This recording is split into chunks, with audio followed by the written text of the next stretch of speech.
Sunday afternoon in New York. From the city to city. At Citi Field in New York, the New York Mets play the San Francisco Giants. And a pleasant good afternoon, everybody, and welcome to Citi Field. Gary Cohen, Keith Hernandez with you today as the Mets play the third game of their four-game series against the Giants. The Mets won last night 4-2, and as has often been the case lately, it was some of the Mets' younger stars doing the damage, whether it was Jacob deGrom on the mound matching zeros with Jake Peavy, or big plays both offensively and defensively from Juan Lagares and Wilmer Flores. Well, Lagares is starting to hit the ball. We know about his glove. It's always there here, and this is Brandon Belt hitting a potential double here. Little did we realize here, this ended the second inning, that deGrom would carry a no-hitter into the seventh. So that was a big play up to that point. And then in that four-run seventh inning for the Mets, Lagares got a big two-out single right there to make it 2-0. So Lagares always playing great in the field and starting to hit again. Flores gets a rare start. Only had one hit, but that was a big one there in the seventh. That drove in the third and fourth runs. It really busted the game wide open, and he gets a start today. He makes a nice play here defensively. Again, another missed throw from one of our pitchers. And he has the wherewithal to realize on that play not to try to turn two. You had a lead, just get the lead runner. And Flores will be back in the lineup today. He'll play second base, giving Daniel Murphy a day off. On the mound for the Mets, looking for a personal milestone, is Bartolo Colon, trying to become only the third Dominican pitcher ever to win 200 games in the major leagues. Well, it's his 433rd appearance in the major leagues, 427th start, and that's high, rarefied air 200 wins. It's quite a plateau. He has been outstanding for the Mets this year. I think he's been given the young pitchers a little veteran leadership. I think his value goes beyond his performance on the mound. And for the Giants, it's their ace left-hander, Madison Bumgarner. He just turned 25. He's already won 61 games in the majors. 61 games, you betcha. And he's one of the top left-handers in the game. He's 2-0 career against the Mets in his young career in 3 starts. He's also having a heck of a year with the bat, hitting .255, 3 home runs, 12 RBIs, 8 of those RBIs on 2 swings, 2 grand slams. So it's the Mets and the Giants continuing their series at Citi Field. Giveaway Truck Day. Mets will try and drive one home. All the action coming your way on SNY.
Why is brought to you by Toyota. See where Toyota takes you. Test drive one at your Toyota dealer. Toyota, let's go places.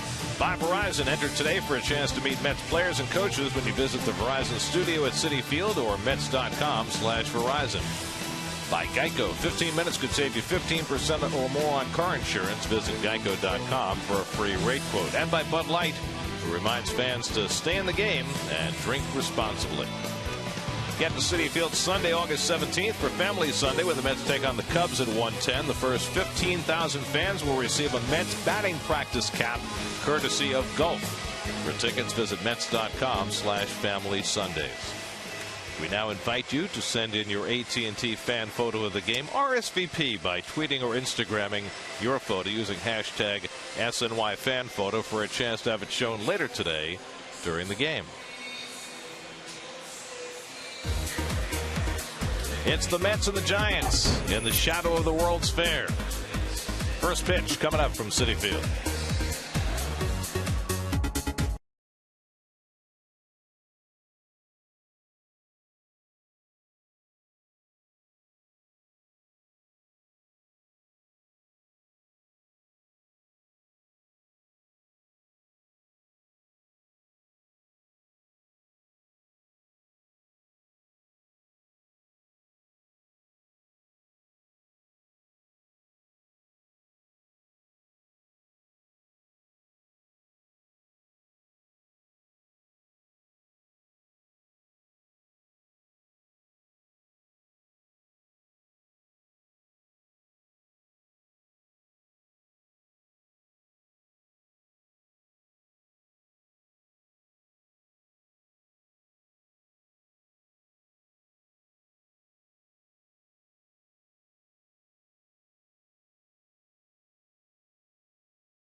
With MLB.com at bat on your favorite mobile phone or tablet. Get live look-ins, instant replays, scores, stats, audio, free MLB.tv game of the day, and more. Download on the App Store or visit Mets.com today.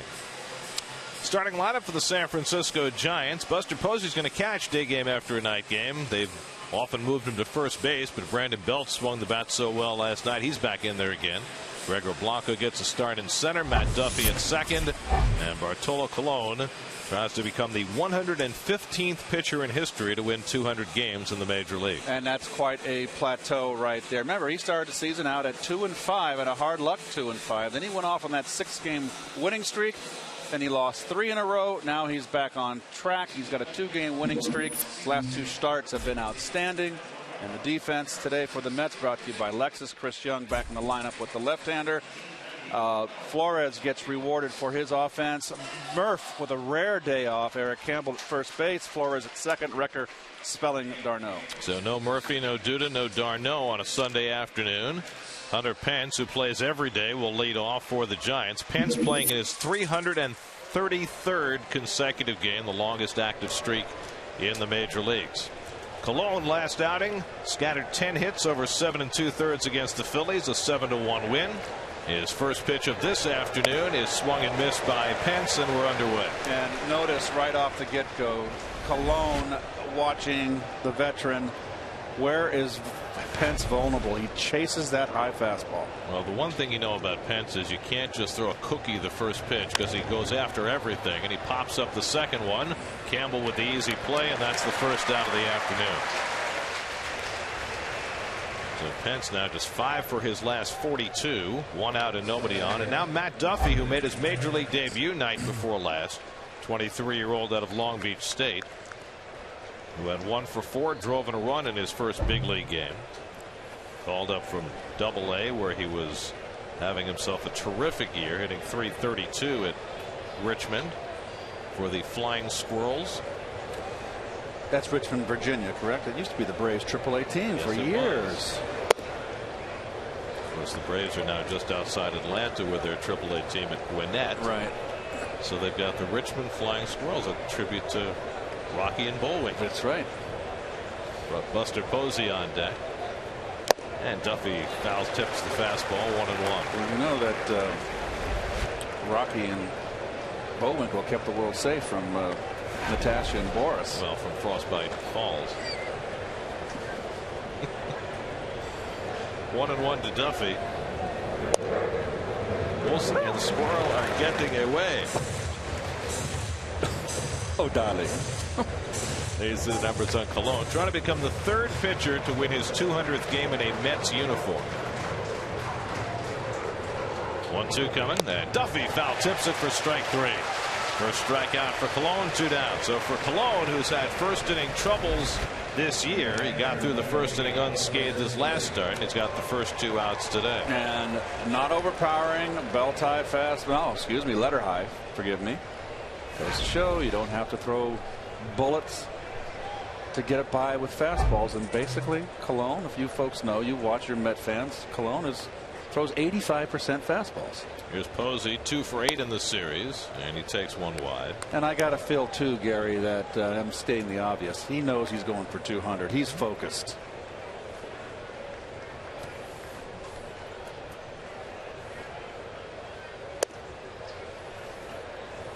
Well, only 2 pitchers born in the Dominican have won over 200 games. Juan Marichal and Pedro Martinez. Pedro won his 200th as a Met. Oral Hershiser won his 200th as a Met. Cologne trying to become the 3rd. And Posey takes a strike, 2-1. Well, of course, Juan Marichal. There's Sandoval, who I guess really gashed up his knee yesterday. We heard from Mr. Kruko that it was a pretty serious gash on his knee. I still feel that he should have got his fanny over to third base and basically sucked it up for his pitcher. But that didn't happen. It was a big delay, and all of a sudden the Mets had 4 runs on the board. I'm not saying that was the reason. Sandoval also broke up Jacob deGrom's no-hit bid with 2 out in the 7th. 2-2 to Posey with 2 out.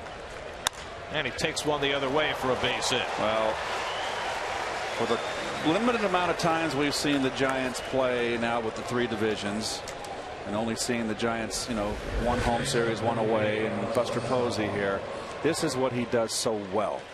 Go the other way.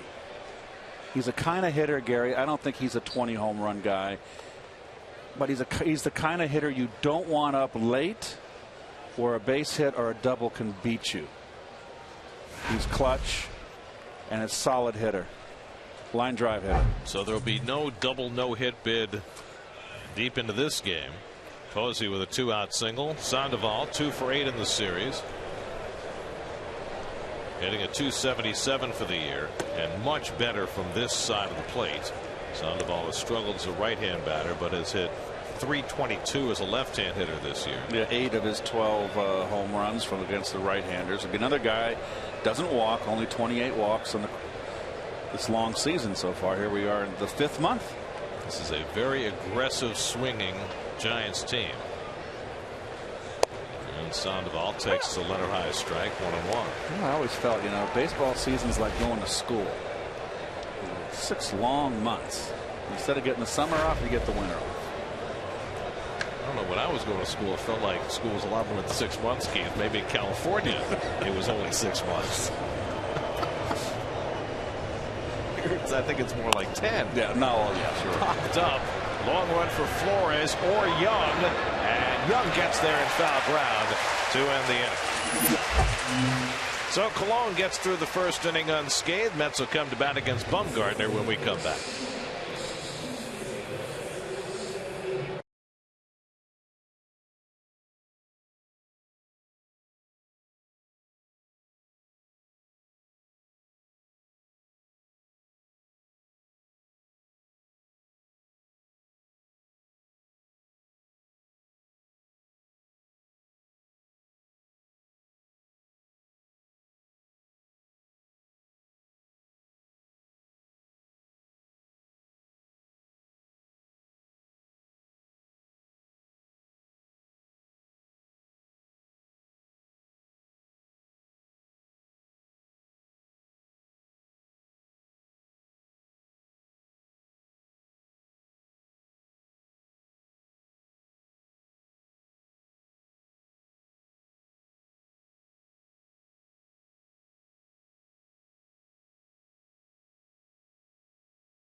All right-hand hitting lineup against Madison. Bumgarner starts for Campbell and Chris Young, Flores and Rucker.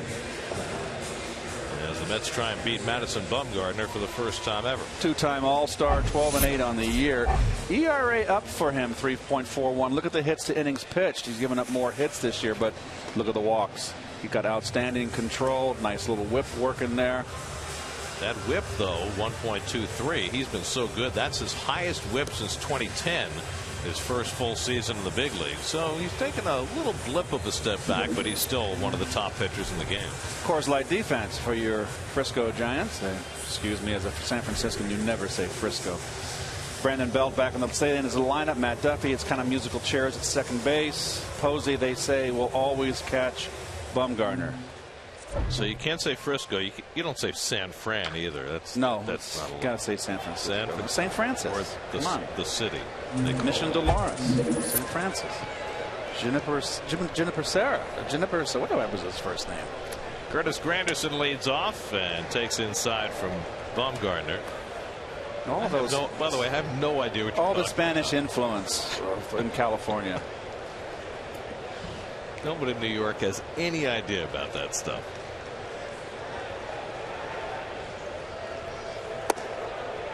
Bumgarner coming off a down outing, his last start against the Pirates on Monday. He allowed 5 runs in 4 innings, a 5-0 loss. Had won his 3 previous starts. Granderson yanks one foul.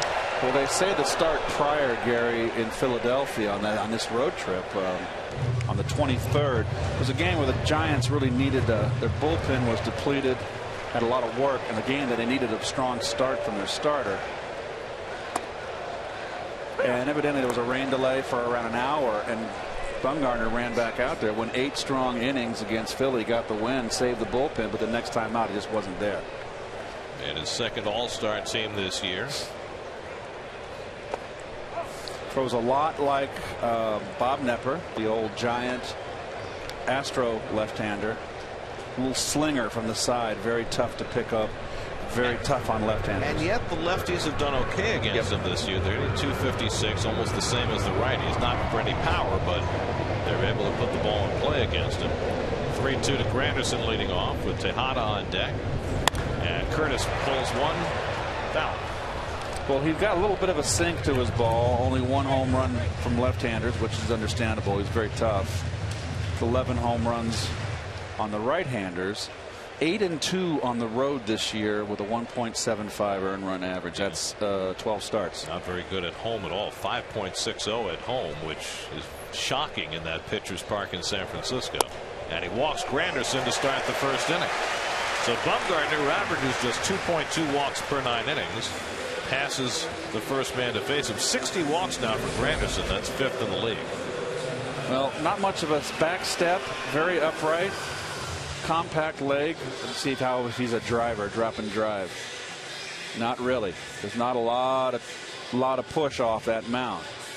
He's a big guy, folks, and he's got a great arm. You can see he's built like a, well, I won't say that. 6'5", 235 pounds. Just turned 25 years old on Friday. He was in the big leagues when he was 20. Here's Ruben Tejada, put in the number 2 hole today with Murphy getting the day off. Very quick home too. Sorry, Gary, quick home, hard to steal. But only 1 stolen base against Bumgarner in his last 15 starts. 25 years of age. How about that? 61 wins. Already have what, 4 years in the big leagues? Nice.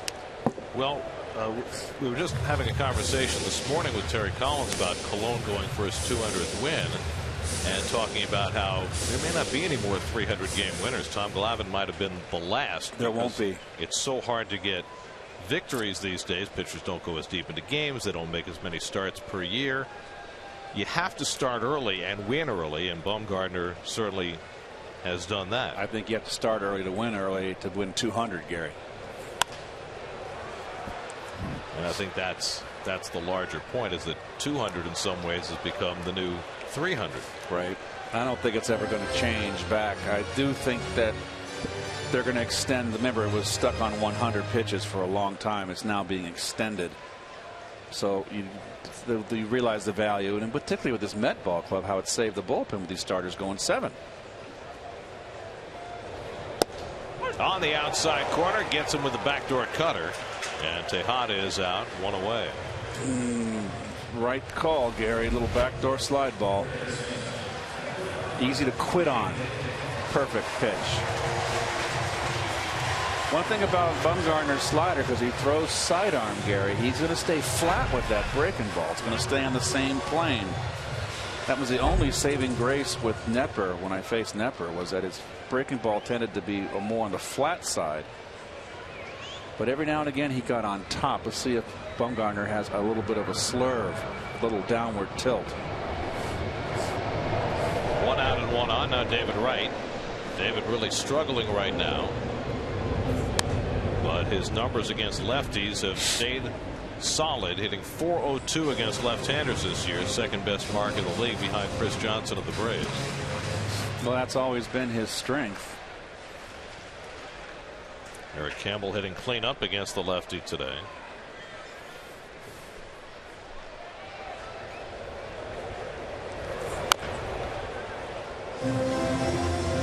Now Clayton Kershaw has already got 90 wins. He's 26. Only a year older than Bumgarner, so he's even further ahead of the curve. I've kind of liked now that the baseball's getting back to drafting those kids out of high school. You're seeing more and more of it now. It used to be the norm.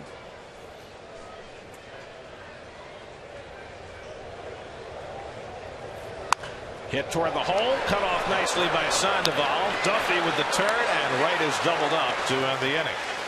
Sandoval so quick for a big guy at third base, makes that look easy. 5-4-3 to end the inning. And he's very sure-handed.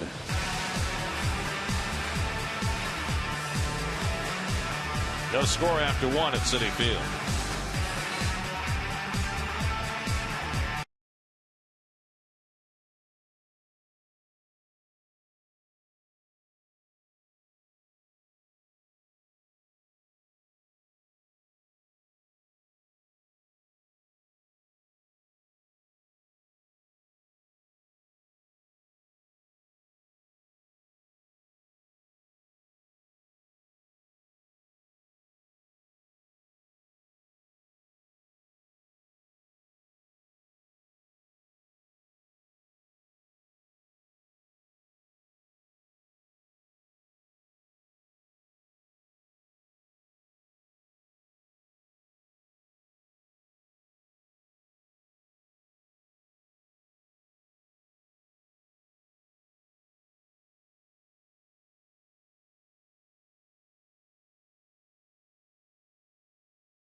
Brandon Belt leads off the second inning for San Francisco.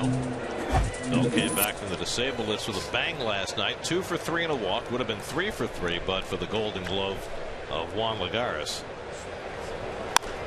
And he lifts this one along the line. Chris Young toward that sidewall and runs out of room. You know, Belt won his disagreement with the Giants. They wanted him to go out on rehab, and what Belt said I thought was very interesting. He said, when you go on rehab and you face minor league pitchers, it gets you overconfident. There's nothing that prepares you for facing major league pitching. No one who's been in the big leagues wants to go back to the minor leagues and do a rehab. I had to do it with Cleveland. I had to do it when I got hurt. And then my kneecap injury in '88, I believe it was. I had to go to St. Lucie. I did not want to go there, but I needed to play. I disagree. You need to get some live pitching. And it turns out you get that A-ball pitching and you wear it out. Those poor kids haven't got a shot. Now Belt broke his thumb earlier this year, missed almost 2 months, went down on rehab, and felt as though he wasn't ready when he got back. He just 167 in his 11 games before he got hurt again.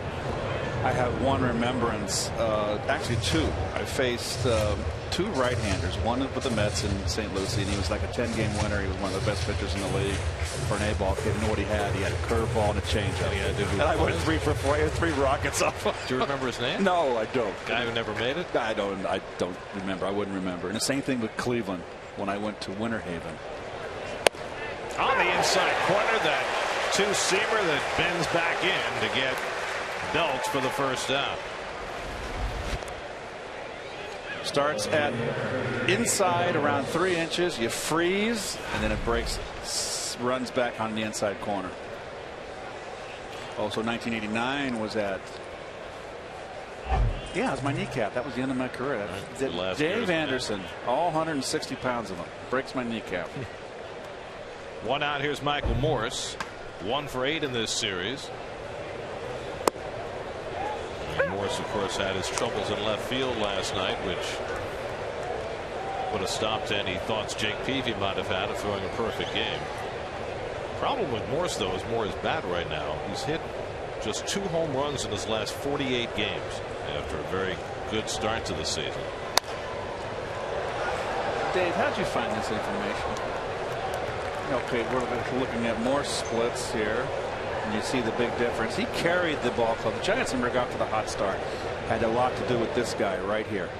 At 41 RBIs in 59 games is outstanding. It's at a 120 pace, about 110 RBIs. Let's shoot to Morris. Well, this is the way Morris played last year. He was in the American League, played with Seattle and Baltimore. Hit just .215 for the season, 13 home runs, 27 driven in. It was a lost year for him. Well, he had the 1 year, right, when everything went right for Washington, where he hit 300. And 30 home runs. Right, and then that was it. The flash in the pan. Or maybe he just needs to be in the National League. We'll find out. What's up, Al? Al, pay attention. You got a camera to work there. We'll handle the broadcasting. Don't distract Keith. 2-2 coming. And the slider off the plate. Full count to Morris. Only 2 active pitchers have won 200 games. Tim Hudson, whom the Mets will face tomorrow at 2:13, and CC Sabathia, who's out for the year at 2:08. And Colon trying to join that company. Morris pops one up in his shallow right.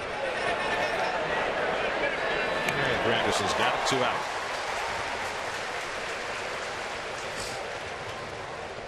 What's been fascinating about Colon this year is the way he's performed here.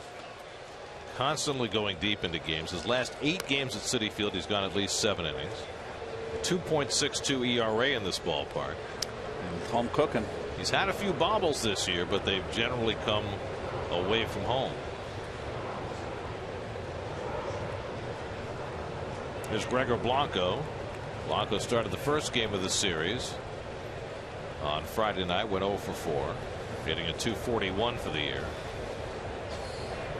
Former Atlanta Brave, and he takes low and in. Speaking of the Braves, they lost again on the West Coast last night, beaten by the Padres in the 12th inning. Braves have now lost 5 straight. They're reeling. There's Tim Hudson, who the Mets will face tomorrow. He'll be trying not to have any ugly thoughts of his last start at Citi Field, which resulted in that devastating ankle injury that ended his season last year. Well, you see the splits on Cologne here, and it's no surprise that left-handers have more difficulty. He's got much more weapons against the left-hander. He changes speed so well. He sinks. He throws that one that starts at their hip on the inside corner. And he has a changeup. Right-hander, he has to throw more breaking balls.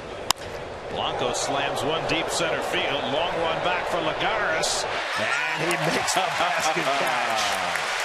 A country mile for Lagares, and he just makes it look so easy. Del Monte Corn with him out there. Top shelf.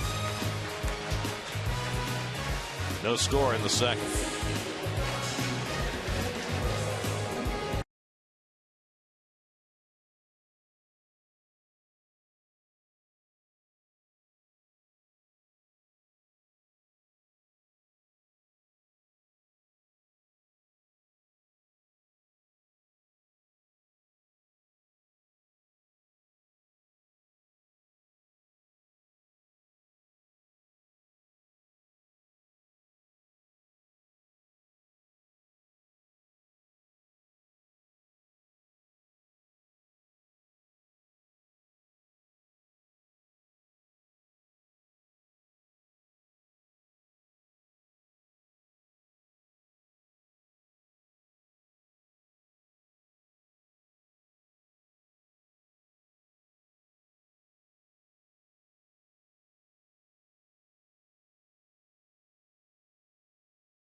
And we're not seeing the first step here, but we've got plenty of a lot of baseball left with this young man in center field to show you. And almost like a Willie Mays basket catch.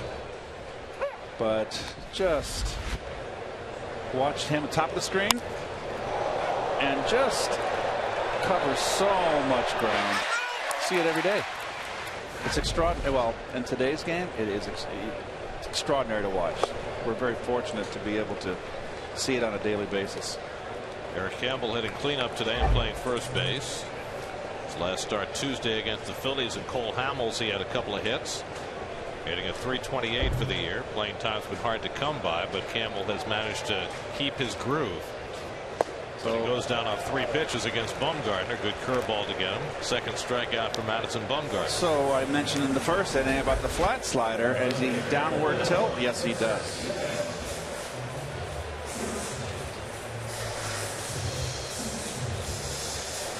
Pitching is such a science, and I really enjoy watching and appreciating really good pitchers that know what they're doing out there with their pitches and can command it. It's an art, and it's beyond what I could ever dream of doing.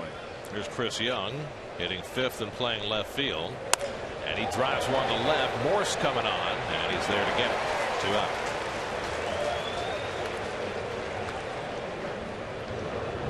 So Young is retired, 2 out and nobody on. Juan Lagares coming up.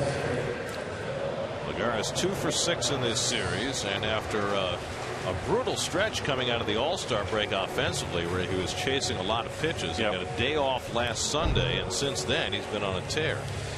Juan tends to overthink, and you know what? You think in BP, extra BP. When you get in the game, you got to forget all that stuff and just go see the ball and hit it. Sometimes the best way to get out of a slump is just to go back to basics.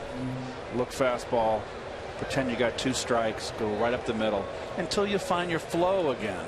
When you find your rhythm, then you can start driving the ball.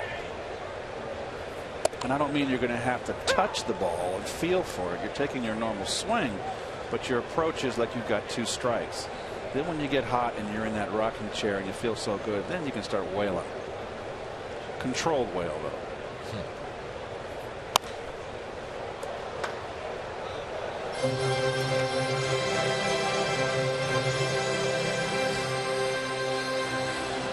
Lagares has been one of the Mets' best all year against lefties. .357 against left-hand pitching.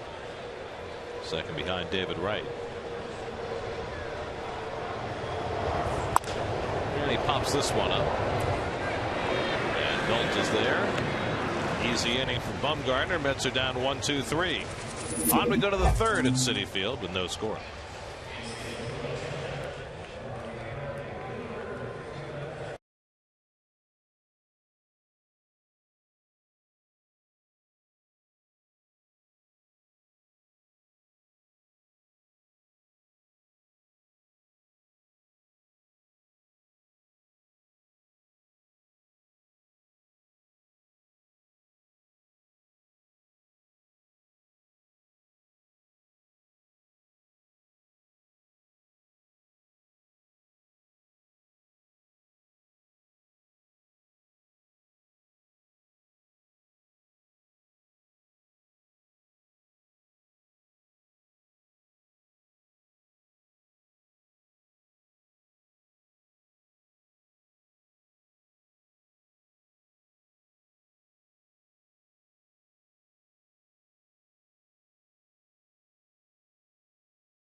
Score.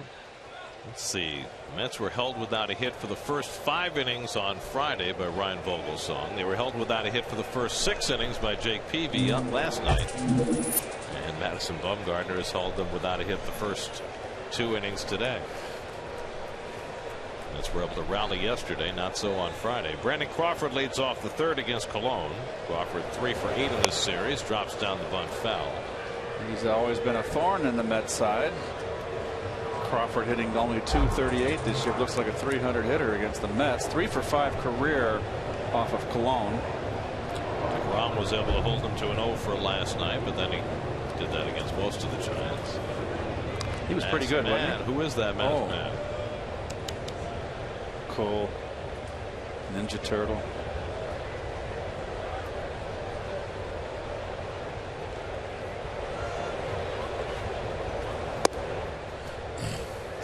One to Crawford. Bumgarner the pitcher, who was a threat waiting on deck. And then Hunter Pence against Cologne, who gave up a first inning single to Buster Posey, the only base runner against him thus far.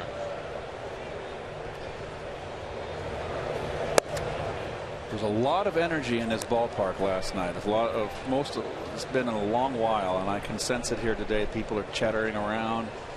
You can hear them mumbling. That's the beauty of baseball. You can sit there and talk to your dad, talk to your friend, your girlfriend, your wife. You got time in between pitches.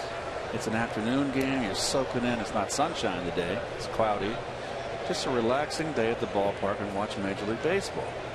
And few things energize a fan base more than an exciting young pitcher. We've seen it in recent years with Matt Harvey, and we certainly are seeing it right now with Jacob deGrom. He has caught the fans' imagination with what he's accomplishing. Well, he was the best he's been all year, and he's been fabulous. We all know. Young Jacob, 0-4 started out. Now he's 6-5. Chance to win 10 ball games. He's got 9-10 more starts. Maybe that they cut him off or not. I don't know on innings pitched. They said what, 180 for him, Gary, this year. 180 somewhere in that neighborhood. 185. 2-2 from Cologne, and Crawford thinks just inside. Cologne wanted that pitch. But look at the veteran here. He kind of stopped and stuttered. You're not going to upset your umpire, home plate umpire DJ Rayburn. Didn't get the call. Never show up an umpire. You're asking for trouble. Full count to the number 8 hitter.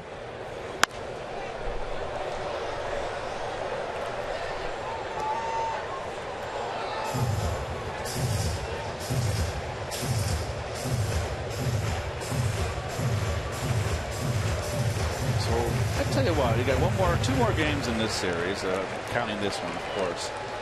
I'm actually kind of glad the Mets are going to Washington to play the Nationals, Gary, not have them at home. Crawford lines a base hit. Pretty good at bat right there. Took something off, wants it away, right down the middle. That's what the difference was. Let go with one hand. If he got it away, it'd have been off the end of the bat. But getting back to Washington, is that Washington is very vulnerable. They can be beat. The Mets go there with their pitching, and they can go in. I don't ever like to get ahead, but we're up here broadcasting. I'm not a player anymore. You take it a day at a time as a player. The most important game is the game of the day. But if the Mets go in there and can take a series 2 out of 3 from Washington on the road, I think that would be a big boost, confidence boost. Make them go to Philadelphia feeling good about themselves. Let's see if Bumgarner's bunting. No guarantee, and he is not. He is a real threat up there. 3 home runs this year, 5 for his career, hitting .255 this season. 12 RBIs, and as we said in the open, 2 grand slams this year. And they say in BP that he hits them out of the ballpark a ton, but a lot of 5 o'clock hitters.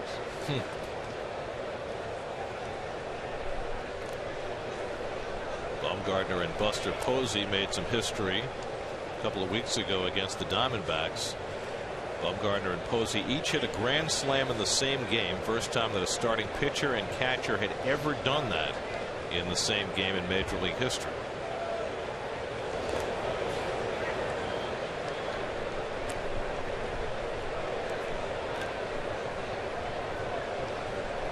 Now you talk about that series in Washington. The Mets will have their 2 hottest hitters, 2 hottest pitchers, Wheeler and deGrom, pitching the first and last games of that series.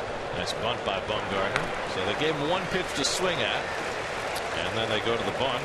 1-4 on the sacrifice, moving Crawford to second. Infinity brings us this date in baseball history, one of the worst dekes of all time. Joe Niekro suspected of doctoring the ball, so he tosses his glove, empties his pockets, and whoops, what's that? A nail file?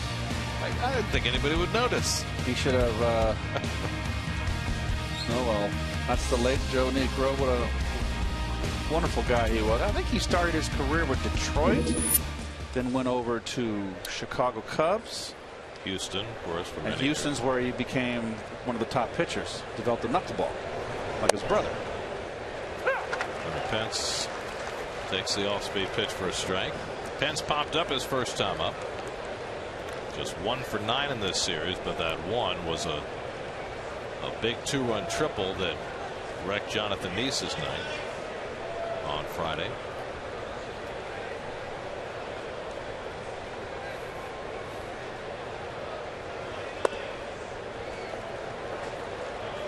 Pence was a great pickup for the Giants. He became such an inspirational leader during their World Series run 2 years ago. Well, but Bochy, I talked to Bruce Bochy, and when he came over from San Francisco, He was very frustrated. Philadelphia tried to change him to be more patient. Well, he's a hacker. I mean, that's what he's always been. And Bochy said when we got him, we loved his hustle. We loved his defense. And we told him, you do what got you here. Just go to hacking. And he said that was all the difference in the world. It became the Posey not Posey, excuse me, the Pence that we saw all those years with Houston. Well, he's such an unconventional player. His swing is unconventional. His throwing style is unconventional. His running doesn't look pretty. Drives this one deep to left field. Over Young's head. And off the wall. No, it's out of here. They say it hit the railing for a 2-run homer. So Hunter Pence with his 14th home run of the year puts the Giants in front 2-0. Hanging breaking ball here. A lot of Giant fans here. Hang and break piece. Look at that. Oh, on a tee. Did he stay level? Belt high out over the plate. 2-iron. And that's out. No doubt. Clearly hit the railing. It came back so hard that that's the dead giveaway. Seen so many of those over the 6 years here at Citi Field. So Colon gives up his 15th home run and finds himself behind 2-0.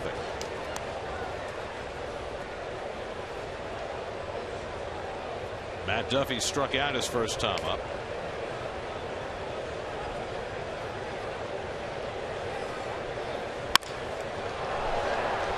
Lagara seizing back. 2 out.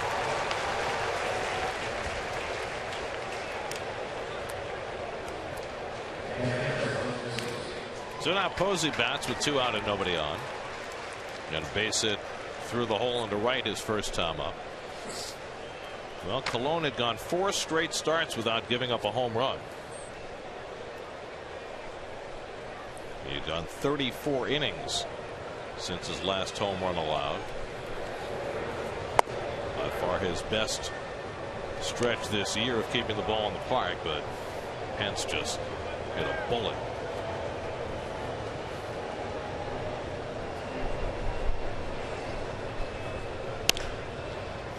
So right now, so far, Colon's slider is not optimal. Another hanger right there, and I know he's aware of it. Well, you'd think it's a pitch he needs against this free swinging team. It's yes, especially the right-handers. He doesn't need it against the left-handers. There's good movement right there in a sink.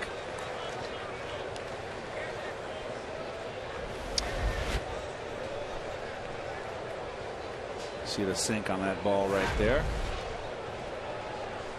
1-2 to Posey. Below the knees. 2-2.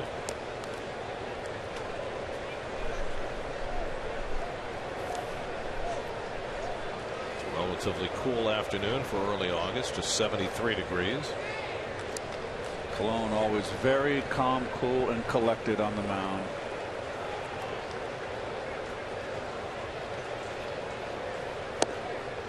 And a full count to Posey. So Colon throwing a few more pitches early on than he'd like against a team that you figure is going to be up there swinging, but this is already his 3rd full count in the first 3 innings.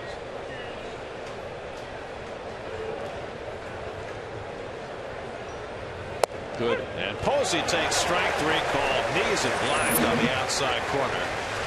3rd strikeout for Bartolo Colon. But Hunter Pence opens the scoring. Pence, who has been struggling, drills his 14th home run of the year. A 2-run shot. And it gives the Giants and Bumgarner a 2-0 lead.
Mets baseball on SNY is brought to you by Chevy Youth Baseball. For the 4th year in a row, New York area Chevrolet dealers have partnered with local youth baseball leagues in an effort to give back to the community. Union Little League is just one of the many leagues benefiting from the Chevy Youth Baseball program.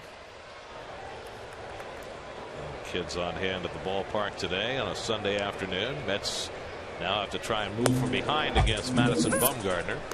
Wilmer Flores getting a start at second base today after playing shortstop last night. Daniel Murphy getting a rare day off. Flores had a big 2-run double in the Mets' 4-run 7th last night. And he hits this one pretty well out to left field. Morse going back, and it's over his head. Wow. Well, the Giants have been playing Morse at first base when Brandon Belt was out of the lineup. But he's back in left field now. He cost them last night. He might have cost them there as well. Well, he's not good at going back at the ball. He broke in again, misjudged the depth of this fly ball. And this is really a fly ball. And he's not a fast runner. So he is definitely a weak spot out there defensively, excuse me. So the Mets have their first hit, the earliest in this series that they've picked up their first hit. Flores with his 5th double of the year. Now Anthony Recker. Recker has not been hitting. See, his average has dipped below 200 to 7 for 44 since early June. His playing time has diminished with the emergence of d'Arnaud since his return. I like the defense on the right side of the infield for the Giants in this particular situation, where you got a leadoff runner on second. You got the first baseman off the line. Recker does not hit the ball down the line. If he does, it's 1 in a million. What are you going to do? Take away that hole. Nice shot right there. Beautiful angle. Give him the line.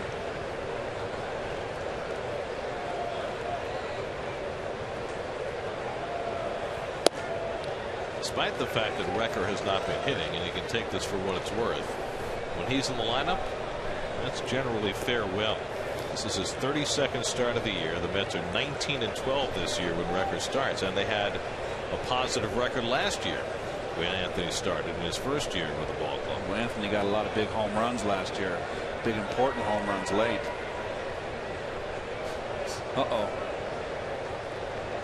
Duck.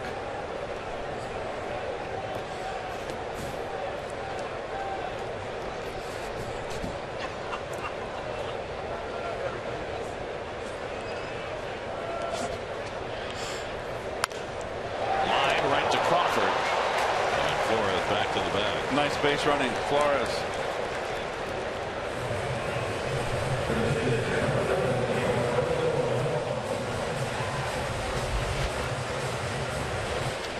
Well, number one, the ball hit to the right of the shortstop, so you can't advance even if it's on the ground.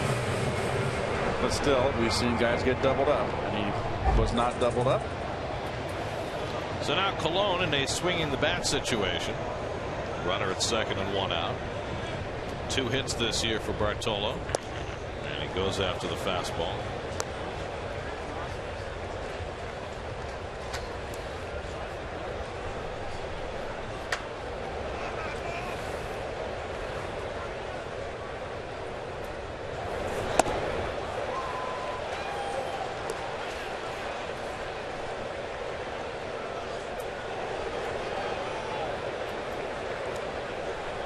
He always seems to find great amusement in his at-bats. It must be fun for him, being mostly in the American League. Yeah, more fun when he makes contact. Not that time. 3rd strikeout for Bumgarner, and there are 2 out of the inning. No, plain old fastball away. You were with us the other night when we had Doc Gooden on, right? Yes. And Doc predicted that Colon would hit a home run. Oh, he's out. Well, Doc is known to make some outlandish statements. Flores at second and 2 out. Here's Granderson, who walked back in the first inning, and he pulls one down the line. Foul. He's been out in front. He's been struggling of late at the plate. His average is down below 230 now at 229. And that's the reason why he's out in front. That's off the end of the bat. It's a matter of waiting a split second longer.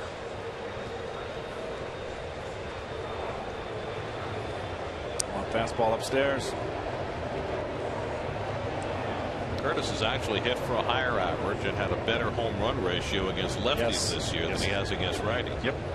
I think it would be good to serve Curtis well to get on top of the plate against left-handers. A little closer. Bumgarner just getting loose. He's throwing 91 early. Now he's up to 93. And they're really playing in the outfield, the right side. They got a big pull on the right side, outfield and infield. Boy, it's a ground ball up the middle is a piece of cake. And maybe Morris has got to come over, and there's the center fielder right now, Gregor Blanchard, saying, "Come on, Mike, get over in the gap." So Morris just moved over 10 feet, and Curtis is a dead pull hitter. You're playing that deep too, Gary, at second base. Why not move your second baseman over to the middle a little bit? You got a first baseman playing deep. You can see the infield guys. You got Belt there. Now look where the second baseman is. Belt's playing deep. Second baseman can get 10 feet more out because he's in the outfield grass up the middle. You're leaving too big a space up the middle for Curtis. Yes, they just choking off the hole and giving him the entire middle. Must be what their charts indicate, and sure enough, he hits it to Duffy playing over there. I retract that. So sometimes the charts are right. If he's playing up the middle, Duffy can't make this play, and it's a run. But he's there to snag it and get Bumgarner through that third inning. 2-0 Giants.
Fourth inning at Citi Field. Pablo Sandoval will lead off against Bartolo Colon, who yielded a 2-run homer to Hunter Pence in the third for the only 2 runs of this game.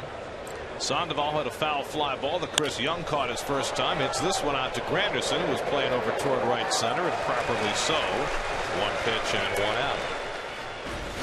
SNY's super slow motion is brought to you by Mercedes-Benz Tri-State dealers. Visit them on the web at searchmercedes.com. There's Brendan Belt, who took a call third strike his first time. We're going through a stretch right now, Gary, that I feel revitalized. Not because the team is playing well, but it's just good baseball. It's crisp. It's being played well. Not a lot of 3-2 counts and nibbling. 4-hour, 3-hour, 45-minute games. They're just well played. I can live with the 3-hour games. The 4 hours I have a problem with, folks. Well, we've seen such great pitching I mean, the last two nights, Vogelsong and Nice both pitched very well, and Nice got beat up late, but a lot of early swinging. 2 hour and 6 minute game. Then last night's gem with PV and DeGrom, 2 hours 24 minutes. But you know, that's not happening everywhere. I understand. The Detroit Tigers last night played at home and beat the Rockies 11-5. They scored in all 8 innings in which they came to bat. First time the Tigers had done that in a home game since 1912. Wow, that's Ty Cobb days. Yep. Now they merely have Miguel Cabrera. 1-2 to Bell. By the way, speaking of things that happened in other games last night, did you see the whole Pittsburgh Arizona dust up? Yes, I did. I need to get your opinion on this because of McCutcheon's reaction. Now, just to backtrack, 2 nights ago, Ernesto Frieri for the Pirates threw a pitch that broke Paul Goldschmidt's hand, and Diamondbacks' best player is going to be on the shelf 4 to 6 weeks. And there was no retaliation, and I should add, Frieri apologized, said he was really sorry, wasn't intentional, the whole thing. Was it early in the game when he got hit, or late? That's a good. Well, Frieri's he pinched hit in that game. Yes, and Frieri's, I think it was the 8th or 9th inning. Okay, so they anyway, so they didn't. The Diamondbacks didn't retaliate until the 9th inning. They were down 8-3, runners at second and third. 2-0 pitch to McCutcheon, and they hit him right in the middle of the back, right on his spine. Randall Delgado, who got ejected from the game. And what McCutcheon said afterward was, as Belt gets under one, deep toward the right field corner, Granderson back near the wall, and it's out of here. Brandon Belt with a towering home run. Found the right spot in the ballpark, in the right field corner for his 11th home run of the year to make it 3-0 San Francisco. Second game for him back since coming off the DL, and he has had an impact. Let's see the pitch. Oh, bled out over the middle. Wanted to come in. Up. And that ball just kept carrying. He hit it good. Almost got the cameraman. Great angle right now. Pete, watch it, Pete. It's going to get you. Don't hit our cameraman. Pete's a trooper, isn't he? Michael Morris takes a strike. Anyway, McCutcheon said, look, he came inside with the first pitch, but then he threw a slider the second pitch, and then he hit me in the back. He said, if you're going to retaliate, that's not the way to do it. Now, what are your thoughts about the entire scenario? His third at bat, too, you said? It was his last. Okay, so his fourth at bat. Toward the hole, and great stop by Flores, and he throws him out. Wilmer Flores showing off the range.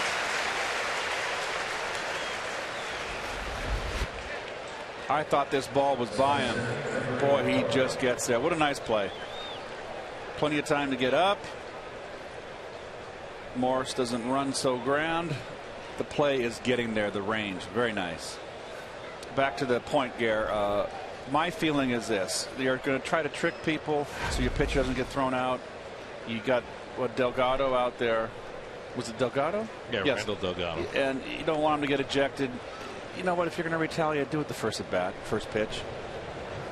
It's a rule in baseball. I've never agreed with it, Gary. And that is, if you hit our best player, well, we're going to hit your best player. Well, what did that best player do? He didn't do it. The pitcher did it. National League, they got a hit. Drill the pitcher, and now stop it because they don't want to get hit. Never understood that.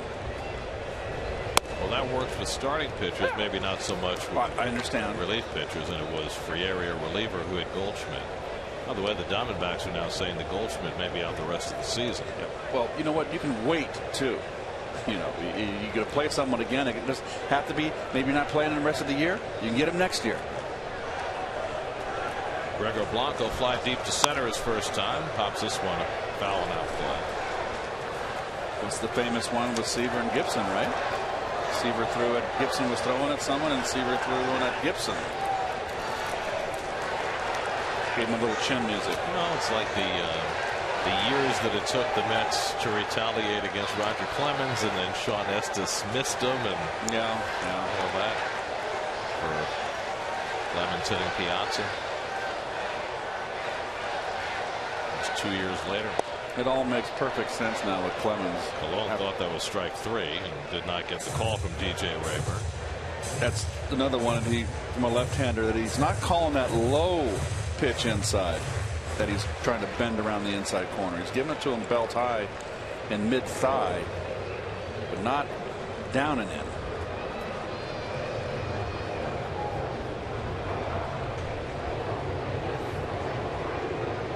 Yeah, you knew something was amiss with Clemens when he said, and I quote, "I thought it was the ball." Yeah. And he threw the bat. He should have been ejected from that game, and I still stand by that, even though it was a World Series. That's strike 3 right there. That ends the inning, and we'll move on to another topic. 4th strikeout for Cologne. 2 home runs against Bartolo this afternoon. A 2-run shot for Pence, and Brandon Belt adds a solo blast. 3-0 San Francisco in the 4th.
Camp, Geno Smith talks about the quarterback competition. Rex Ryan's thoughts on the first portion of camp and all the green and white scrimmage highlights as the crew reports the latest straight from Cortland on Jets Nation Inside Camp tonight at 7, only on SNY. I think the Jets are going to be okay this year. I hope you're right. What is it? There's over/under on them is 7.5. Gary. They're going to win more than 7.5. I don't know what that means. They're going to win more than 7.5. They're going to have a good season. Well, they won 8 last year. Yeah, but 8-8 doesn't cut it. Well, I'm just saying, winning more than 7.5 is not necessarily good enough. Depends on your point of view. I mean, 8-8's better than 4-12, but 8-8's better than 7.5. I prefer 11-5 if that's okay with you. I would. I would take 9-6, 9-7, 10-6. 1 out and nobody on. David Wright coming up. We check in with Steve Gelb. Steve. All right, Gary, I agree with Keith, by the way. I think the Jets are going to be pretty decent this year, but that's not what this is about. You guys were talking a little bit about Matt Duffy made his major league debut on Friday. You were talking about him in the beginning of the game. And, you know, you got to remember Matt Duffy got called up straight from Double-A. So when he got that call on Thursday, there was no part of him that thought he was getting called up to the bigs. It was the trade deadline. He actually said that he thought he was being traded. But kind of a funny story as to what happened after that. Obviously, you get called up to the big leagues. Your first phone call then goes to your parents. And Duffy says he calls his parents out west. His dad picks up the phone, and Duffy says, I just broke down. I started hysterically crying like a little baby. Meanwhile, as this going on, his dad puts the call on speaker, and his mom hears Matt crying on the other line. She doesn't know what's going on. She actually thinks he's laughing, so Matt hears this interaction with his parents. His mom saying, why is he laughing? His dad saying, he's not. He's crying. So his mom says, well, why is he crying? His dad says, he's going to New York. His mom goes, he got traded to the Yankees. So it took a little while for everybody to figure out what exactly was going on, when eventually they told him that his mother, that he was going up to the big leagues. A lot of happy tears around. Well, when he first arrived here at Citi Field, Duffy said he was pretty nervous. And then when he came to the plate for the first time, he looked down and there was Travis d'Arnaud, who was his high school teammate, and he said, all my nerves went away. It was like I was playing back home with friends. That's almost surreal. You know, what are the odds of that happening? How many guys, what is the percentage of players that start out in the minor leagues that make it to the big leagues? It's very, very low. And then to make your first appearance, and you got your buddy back there behind the plate. And d'Arnaud apparently sent him a text message right before the game, as well, as David Wright gets thrown out here after striking out. But d'Arnaud said, I dare you to steal on me. So that also broke the nerves a little bit there. Well, Steve, I can tell you my first World Series, and this is not about me, but it's a similar story. I got up with the 7th inning we're down in game 6. And they bring in Bob McClure to pitch to me with a chance to tie the ball game late. And I grew up with Bob McClure and played Little League ball with and against him and went to high school with him. Now that's surreal. Bell looking for Campbell's pop-up. I'm not sure he ever saw that ball.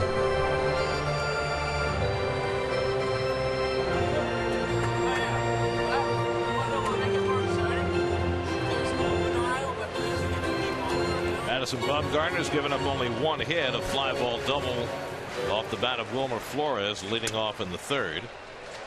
Now working with a 3-0 lead, facing Campbell with 2 out and nobody on. Eric this time able to lay off that curveball that he swung at a couple of times in his first at bat. Chris Young would be next.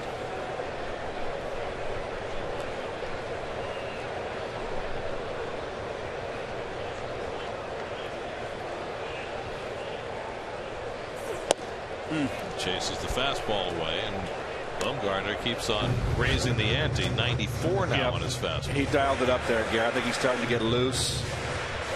Pretty good fastball hitter here in Campbell, and beat him.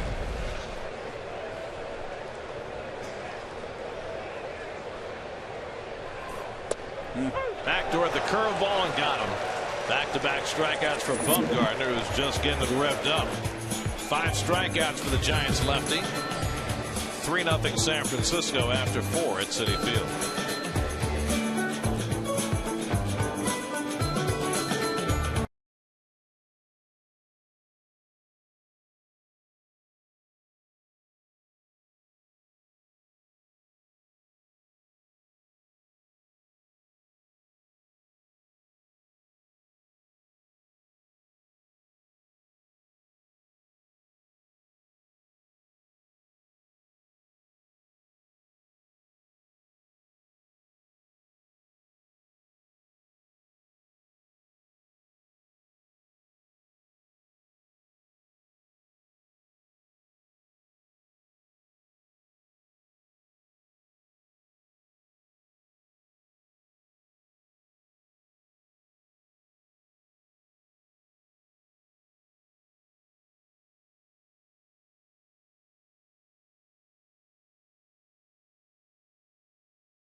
brought to you by Scotch Blue Painter's Tape. Scotch Blue, see what you can do.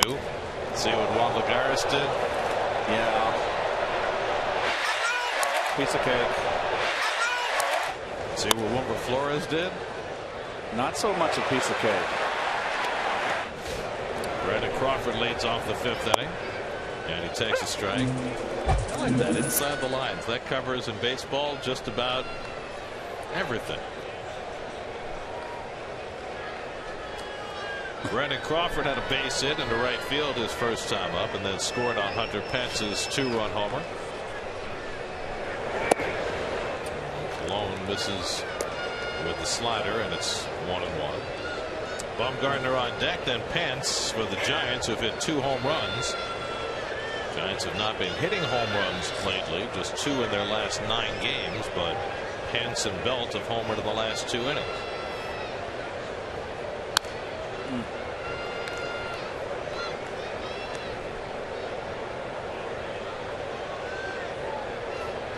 Cologne's first major league win came June the 7th, 1997, 17 years ago.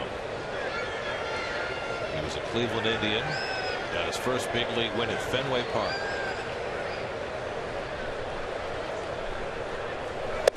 He strikes out Crawford. 5 strikeouts for Cologne.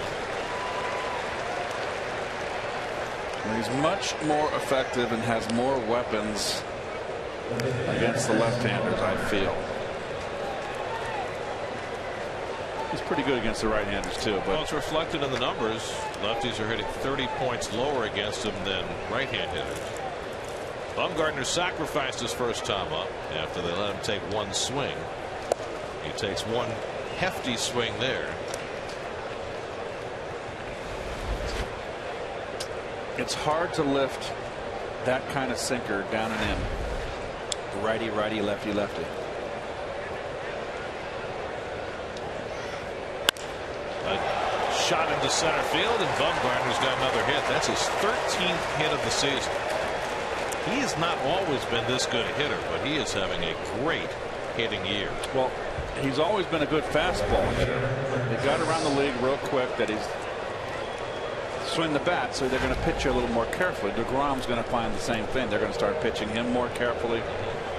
It happened with Nice. Right. They catch on quick. Hey, it's not an easy out. You just can't lay it in. And that's the beauty of having the pitcher in the lineup hitting. It's the joker in the deck. The wild card would be a better word. So you prefer that than playing, say, Deuces Wild? Well, okay. No, we can't do that. Can't do that. There's going to be 2 cards in the deck that are wild. Pence drilled a 2-run homer over the fence in left center. His 14th of the year and his 2nd career home run against Cologne in just 7 career at bats. Well, notice the first pitch breaking ball. Cologne made sure he didn't hang it this time. He missed outside. He really was focused on it. This is what happened the last time. A hanging slider. No, sorry. This was this pitch. Notice how Pence always chokes up on the bat. Chokes up a good inch. So few guys do that anymore. That one gets away from Recker, and Bumgarner will raise to second. I don't know if Anthony was crossed up or he just didn't catch it. He just didn't catch it. Missed it. Very rare for him. Yep. So a pass ball moves Bumgarner to second.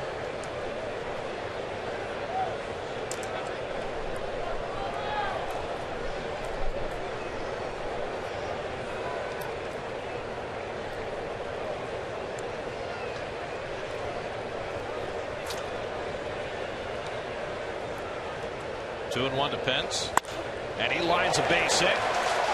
Bumgarner around third. He'll come in to score.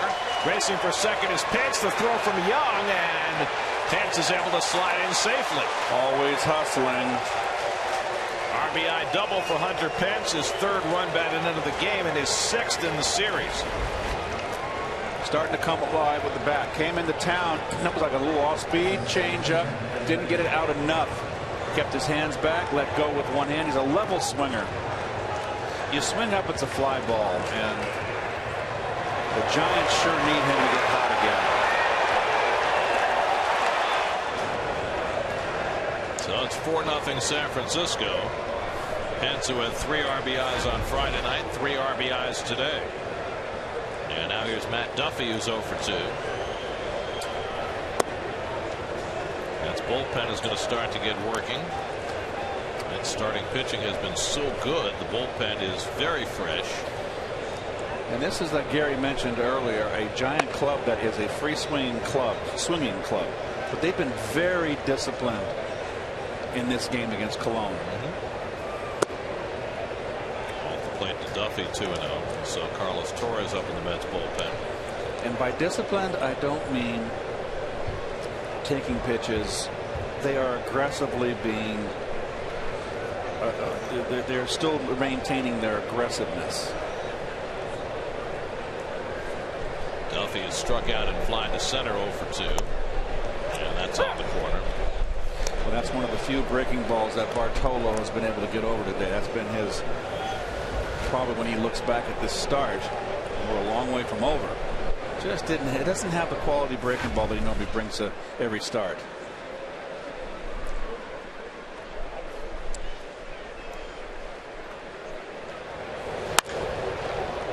Right at Flores. And Duffy retired, 2 out. Pence goes over to third. Talked about the Mets bullpen being fresh. The Mets had the day off Thursday. Neese pitched into the 9th inning on Friday. DeGrom pitched into the 8th inning last night. So Terry Collins has everybody at his disposal. And so does Bruce Bochy. Giants got a complete game out of Vogelsong on Friday, and then Jake Peavy went 7 last night.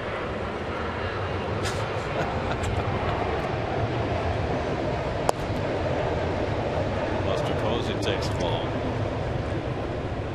Posey has a base hit. He's also struck out today, 1 for 2. Explain that sign to me. Am I missing something? Hunter Pence cannot parallel park. Am I missing something? Am I being stupid? I'm not 100% certain, so I don't want to give you a false story. All right. You know that Hunter had his scooter stolen earlier this year.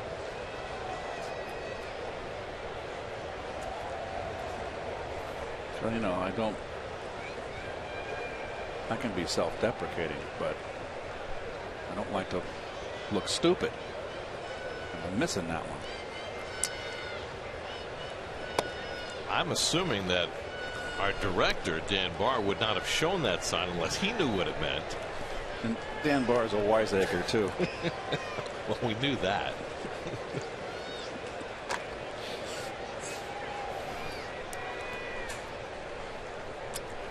So your New York isms that we're hearing, and he puts ketchup on his hot dog? Saying that he's not a New Yorker? I put ketchup on my hot dog.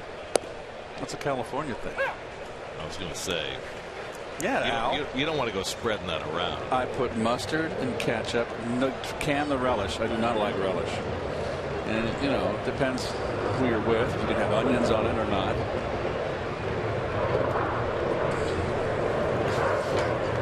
As long as you use mustard, I guess some of that is forgiven.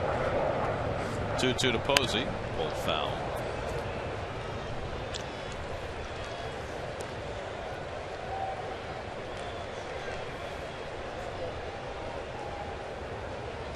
Sauerkraut? On occasion, I have to be in a mood for that. But I can deal with sauerkraut.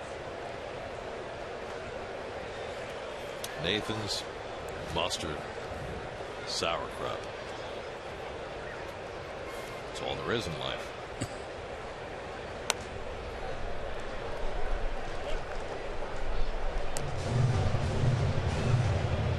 And those Nathan's French fries. Yes. Very partial to those. You know, the crinkle cut. Yeah. I got you. As long as they're not greasy, too greasy. I don't like greasy fries. I like them crisp.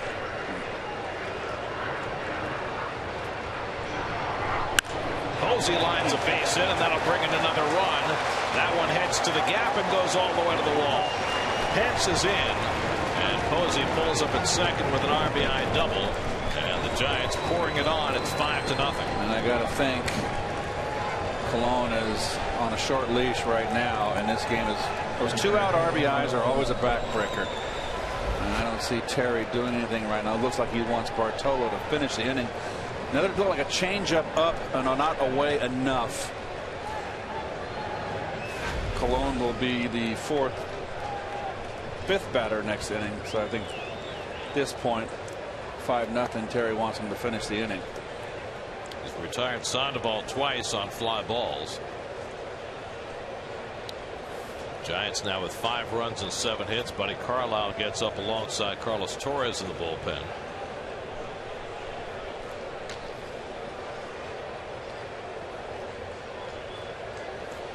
No.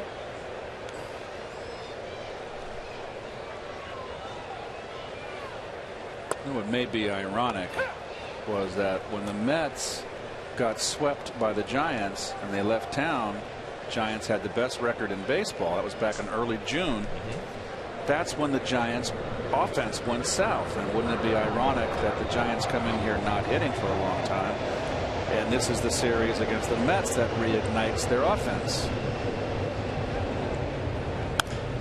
Another base hit. Charging it is Lagares. They're waving Posey home. Lagares' throw up the line, sails by Recker. Posey scores, and down to second goes Sandoval. 6-0 San Francisco.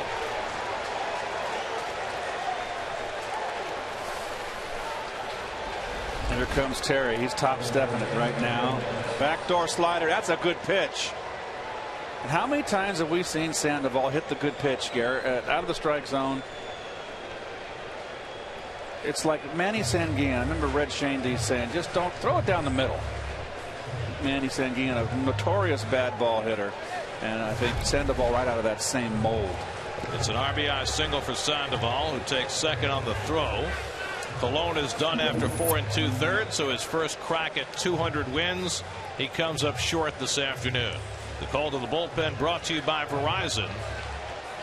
Buddy Carlisle coming on. We'll be right back.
Earned runs he's allowed since May the 12th. Shortest outing since May the 1st. He exits In favor of Buddy Carlisle here with 2 out of the 5th. Well, Carlisle's been pitching well since taking Dice K's spot on the roster. Hasn't been scored upon in 5 of his 6 outings. Lefty's only 2 for 20 off him. Went 2 scoreless innings Tuesday night against the Phillies in his last outing. He'll face Brandon Belt, who homered his last time up. Giants with 6 runs and 8 hits. And Belt gets a hold of this one, but this one will stay in the park. Anderson looking through the sunglasses, so Carlisle throws 1 pitch, gets the 3rd out, but the Giants add a 3 spot in the 5th and lead 6-0 halfway through.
And Howard Cosell made his Monday Night Football debut. This week, relive the best sports stories from 1970 on Oh Yeah, presented by Cheapo Air tonight at 10 p.m.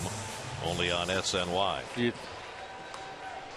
Verizon trivia question: 3 pitchers born in New York State with 300 or more wins.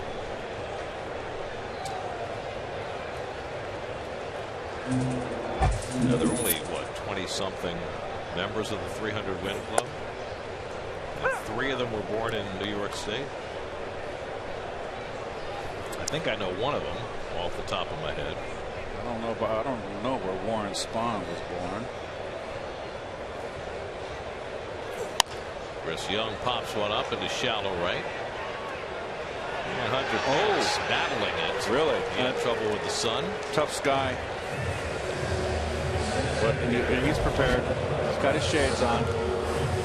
Oh, he lost it for a minute, didn't he? Whoa. He came back to him.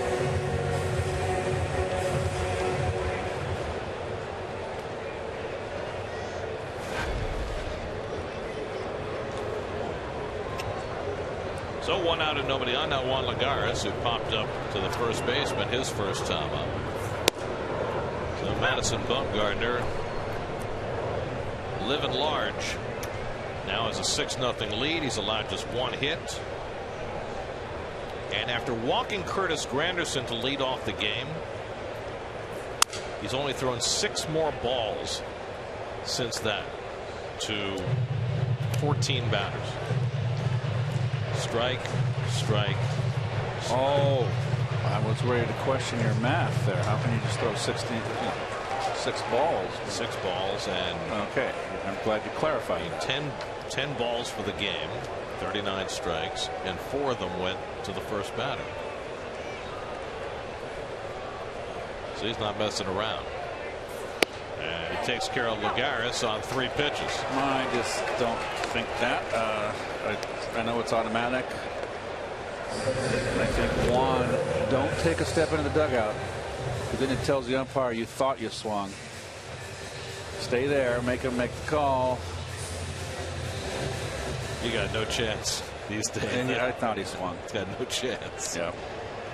So 6 strikeouts for Bumgarner, who's now retired 8 in a row since giving up his only hit to Wilmer Flores. Well, he's starting to elevate the fastball for the strikeout. He's got the big down curve. And now we know why he's more than likely could possibly be on his way to his 13th win. Flores gets under this one. Easy for Blanco. Side retired. Blanco had no idea it was the 3rd out. That's okay. Come on in. After 5. Giants 6. Mets nothing.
Joey Votto and Brandon Phillips out. Jay Bruce has been asked to carry the load, and he has dropped it.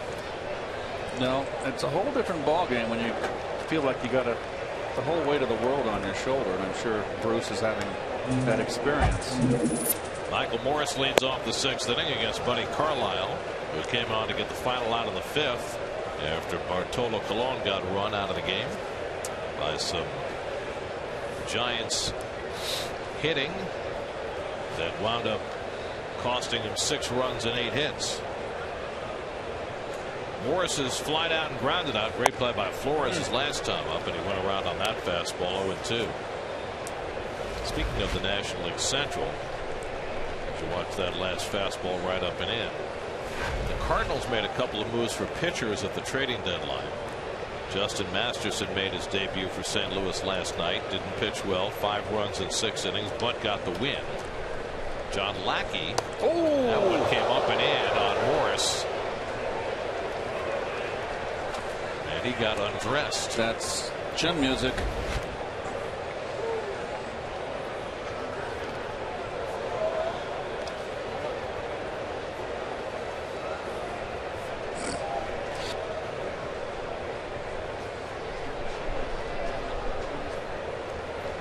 Through the limbo.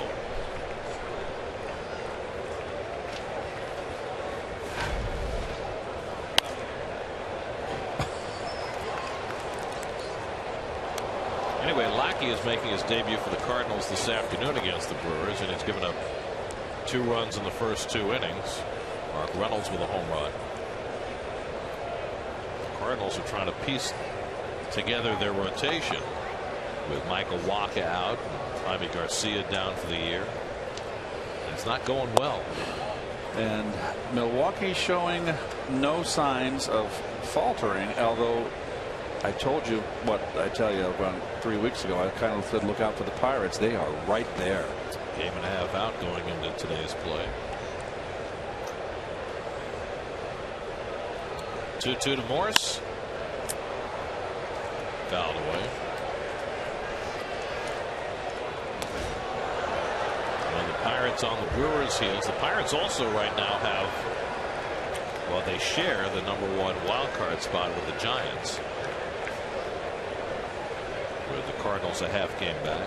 That's very much up in the air, right? That division. I don't think the Cardinals did themselves any good or any justice with those 2 trades they made. Well, they certainly gave up plenty.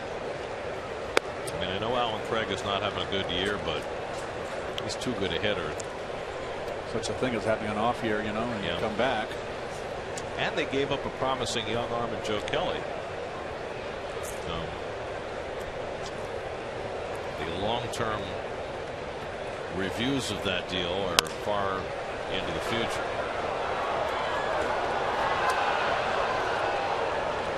There's that wild card. Pirates and Giants tied for the 2 spots, and then the Cardinals, Braves, Reds. Mets are 6 back in the wild card, not pictured. And the Braves are in a little bit of free fall right now. 5 straight losses after losing the last 2 in San Diego. 3-2, popped up. Granderson looking through the sunglasses, and Morse retired 1 away.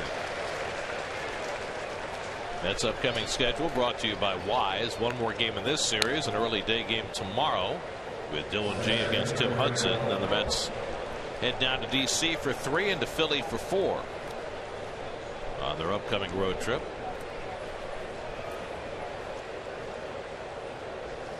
Here's Gregor Blanco with 1 out. Blanco's flied to center and struck out 0 for 2.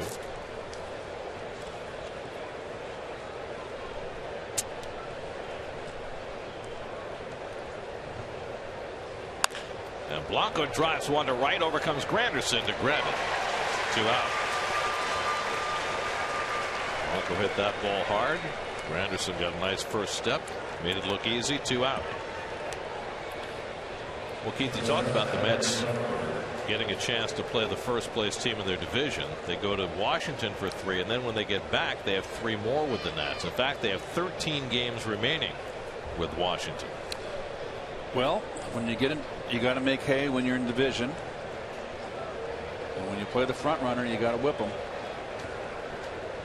So it'll be a big test for the Mets, and I think they're going to be up to it. They got the pitching to keep them in the ball games. Brandon Crawford takes a strike. Now, the Nats lost the first 2 of that series to the Phillies, but up 1-0. Strasburg against Hamels this afternoon. Mets will miss Strasburg in Washington. They'll face Gio Gonzalez, Doug Fister, and Jordan Zimmerman.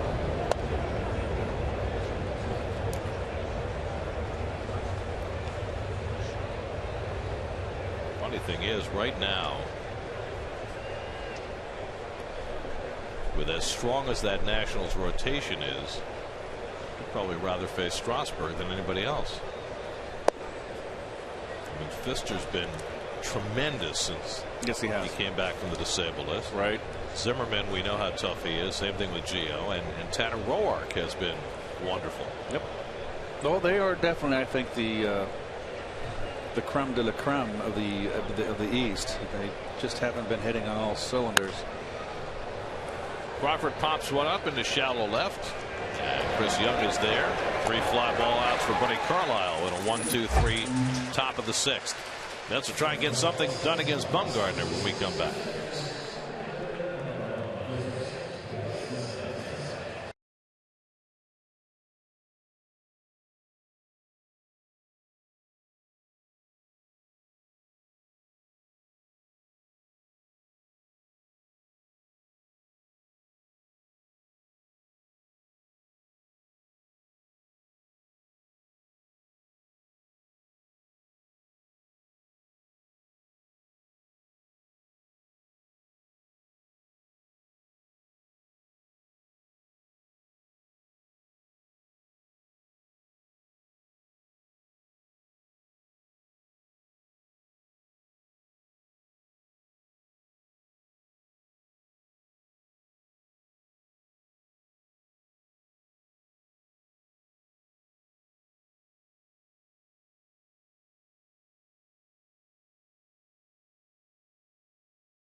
captured after the Mets-Cubs game Saturday, August 16th as part of the Mets concert series presented by Dwayne Reed. Catch Boys to Men live in concert August 16th. For tickets, visit Mets.com/concerts.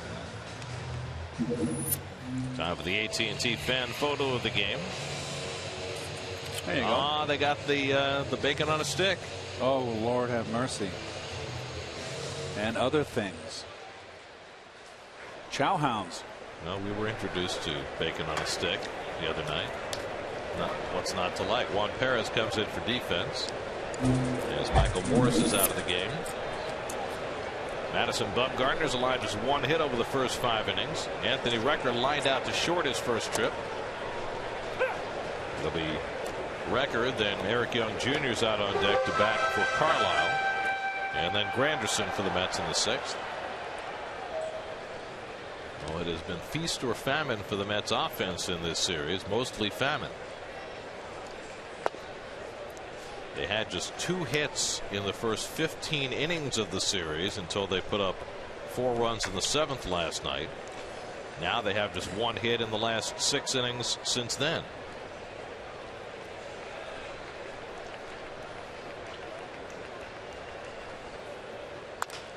And Recker lifts one to center, and Blanco is there. Well, Bumgarner's in a nice groove. He's got a big lead. And the lone hit the Mets got was, as Gary said, in the 3rd, a double off the bat of Flores, which was very catchable. It was misjudged by Michael Morris. Well, much like last night with Peavy. Really, the Mets owe a big chunk of their offense in this series to Morris's meanderings in left field. So now Young will be the pinch hitter. EY got the start in left field last night, went 0 for 3. Madison Bumgarner going for his 13th win of the year. Over the last 4 seasons, only one National League pitcher has more wins than Bumgarner, and that's Clayton Kershaw. Of course. If it wasn't for Clayton Kershaw, he'd be the best left-hander in the National League.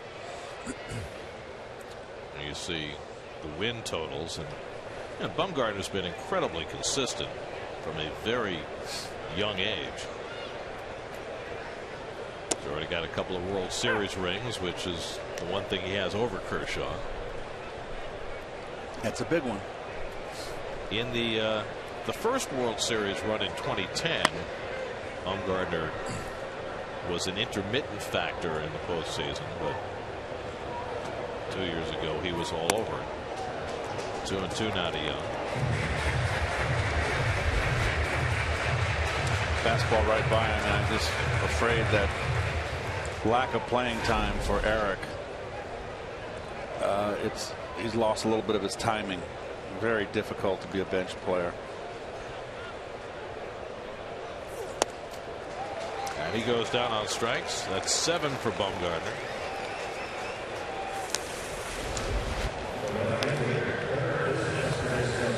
He's set here. It's fastball. Try to hit it. He's bringing it.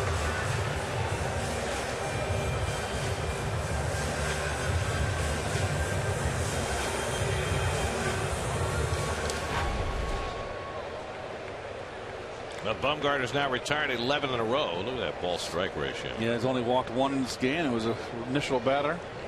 And that was Granderson, who comes up now. So he came into this game with 145 innings. Well, let's get it up to date. Now he's got 5 more. So 150 and 2/3 innings, 37 walks, and 3 of them intentional. So let's say 34 walks, legitimate walks. That's outstanding control. And Bumgarner is heading for his 4th straight year of pitching 200+ innings. And by the way, never been hurt. Well, some guys are fortunate, aren't they? He's been fortunate thus far. He's got a big, long career ahead of him. He hasn't he's not even approaching his prime, Gary, at 25.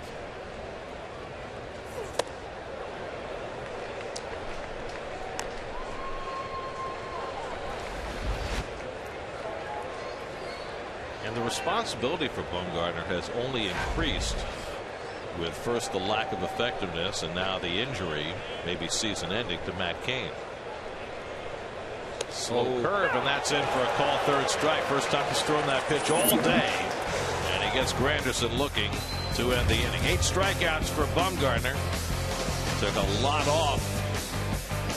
Slow dropped in the 70-mile-an-hour hook.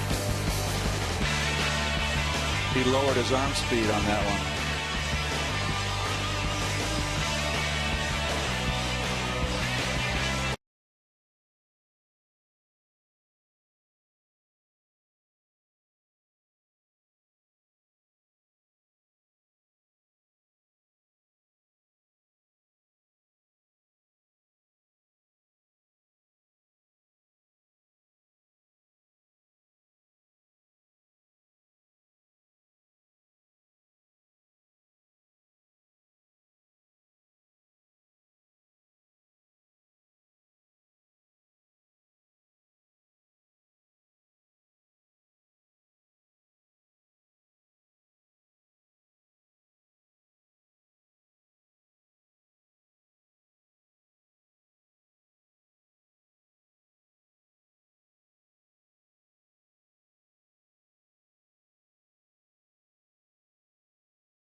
Interactive with SNY Game Day on SNY.TV, featuring pitch-by-pitch coverage, player cards, and in-depth stats.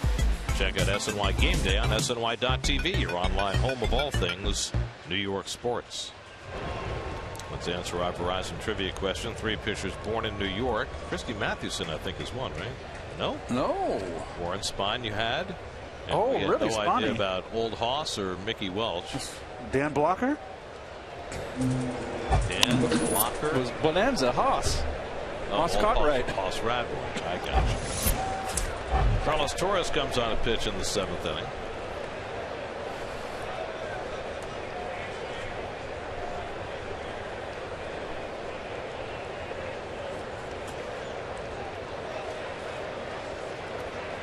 Bumgarner, a sacrifice and a base hit. He scored a run.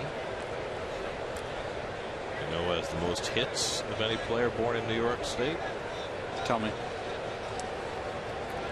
Grew up out where you live now. Oh, okay, so it's recent. Still wouldn't know. Tell me. Carl Yastrzemski. Yes. Out in the Hampies. When it was potato farms. Yes. In the Hamptons. Does anybody out there call it the Hampies other than you? My daughters call it the Hampies. That's why I'm sorry.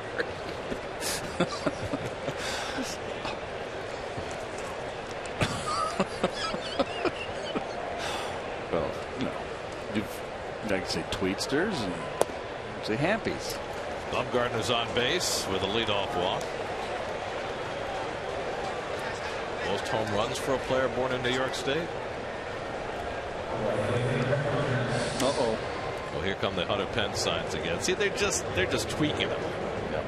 And he's and guess what? He's got 6 RBIs in this series. Leave him alone. Time to stop trolling.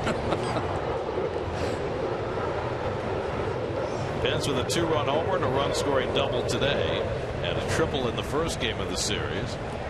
6 RBIs in the 3 games. Anyway, most home runs, player born in New York State, Lou Gehrig. Oh, of course. Where was Mel Ott from? Do you know, David?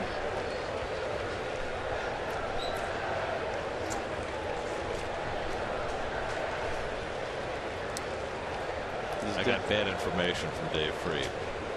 What? Most home runs, player born in New York. It's not Lou Gehrig. Lou Gehrig wasn't born in New York, was he? He was. Okay. He has the most RBIs of any player born in New York. Oh, the Bambino? No. No, he was born in Baltimore. A-Rod. Oh. Most home runs of any player born in New York. Okay.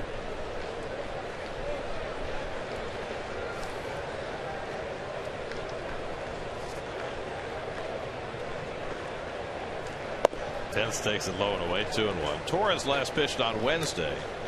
A scoreless inning against the Phillies.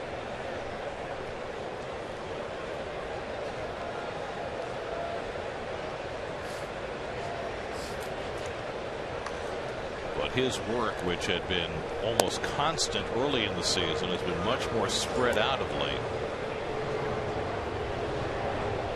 I mean, he was not only getting enough appearances to be right near the top of the leaderboard in the National League, but he was working multiple innings at a time. Yes. But with the improvement in the Mets bullpen, Torres has been cast into a different kind of a role. And that's all for the good. 3-2 to Pence with Matt Duffy on deck.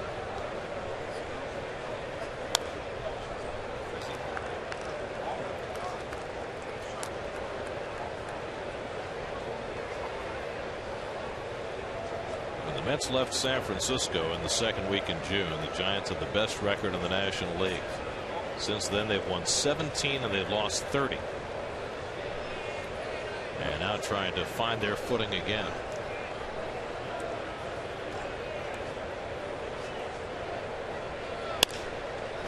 And Pence lifts one out to right center. Anderson's there, one out.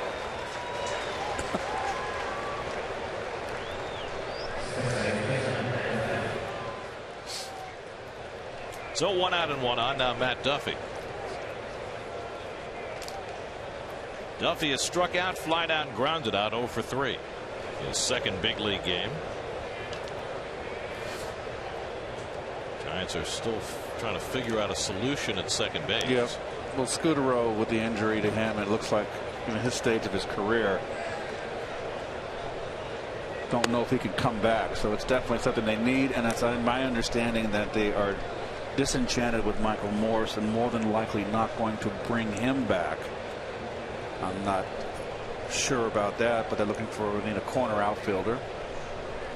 Well, that's next year. They've got to figure out this year. Yep. I mean, they're right in the middle of a race right now. Well, they like Panic, but it's tough to bring up these kids and just play them sporadically. If they felt that strongly about Panic, that makes it a little surprising that Duffy would be in the lineup today. Bring up a kid from Double-A and you stick him in there against a right-hand pitcher, where Panic, a left-hand batter, doesn't get the start today. So it tells you that they're really searching right now for a solution at that spot. I mean, it's funny, 2 years ago they made the deal for Scudero, and he was the solution. Yeah. It's such a great second half for them, and really they don't get to the World Series without Scudero. He's got the back issues.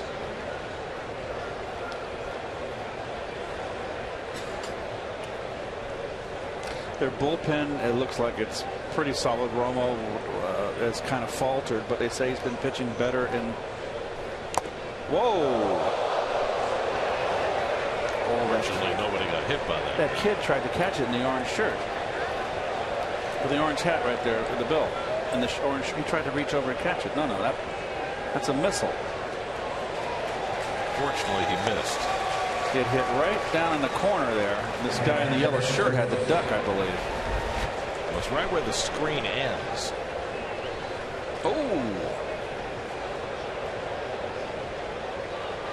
Oh, he was getting out of the way. Very wise young man. Never want to try and catch a bat. No. Now Buster Posey with 2 out and a runner at first.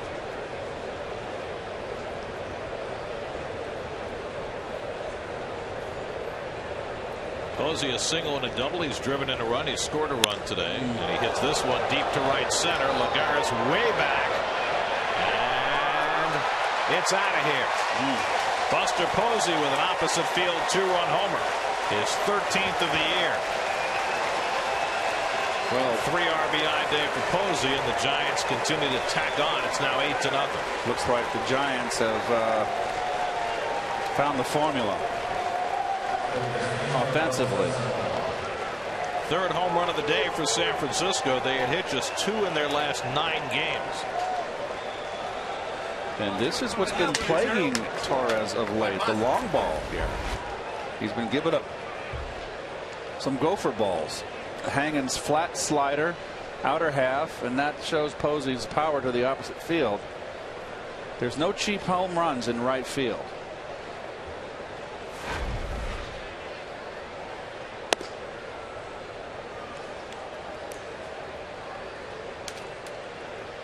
Pence, Belt, and Posey have all gone deep this afternoon. It's just such a funny game. It's such a game of highs and lows. Flores has the grounder, and that retires the side, but not before Buster Posey's 2-run homer extends the Giants' lead. 7th inning stretch, 8-0 San Francisco.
Baseball on SNY is brought to you by Lexus, introducing a car designed with one purpose: to stand apart. The 2014 Lexus IS. It's your move. By State Farm. Today's State Farm agent of the day is Alan Wheeler of Brooklyn. Contact Alan's office at alanwheeler.net. And by StubHub. Earn 2% back in fan rewards on every purchase on StubHub, including Mets tickets. StubHub, your ticket to upgrades and more. Driver on the Majors brought to you by Honda. Well, they got the 3 Cy Young winners. They got Porcello, who won his 13th yesterday. And don't forget Anibal Sanchez, who is working on a shutout for the Tigers. 4-0 over the Rockies in the 6th. Steven Strasburg and Cole Hamels going head-to-head. 1-0 Nats in the 6th. And Mark Reynolds with a home run off John Lackey in his Cardinal debut. 2-0 Brewers in the 4th. We go to the home 7th. Former Med Joaquin Arias will take over at third base as Pablo Sandoval gets the rest of the day off. Well, these are always, and there's Bumgarner right there just on cruise control here. 6 scoreless, 1 hit ball, 1 walk. He's as advertised. Only 2 runners reaching base. Well, you kind of got a feeling it was going to be one of those days for Bumgarner. He came in here off a bad start his last time out against the Pirates. He doesn't have too many of those, and he has had a terrific bounce back performance today. But I mean, think about what the Giants starters have done in this series. You had Vogelsong carry a no-hit bid into the 6th and threw a complete game 2-hitter. First time he'd gotten 9 in his career. You had Peavy retire the first 19 batters before he gave up 4 runs in the 7th. And now Bumgarner working on a 1-hit shutout through 6. 11 in a row he's retired. That's box score presented by Hospital for Special Surgery, and it is conspicuously empty. Wilmer Flores with the fly ball that got beyond Michael Morse for a double leading off the 3rd, and that's been the only Met hit of the game. Ruben Tejada hitting second in the order today with Daniel Murphy getting the day off. Ruben's gone 0 for 2. A rare day off for Murph. He'll be back in the lineup tomorrow against Tim Hudson for the final game of this series. Tejada just 6 hits in his last 41 at bats. There's Hudson.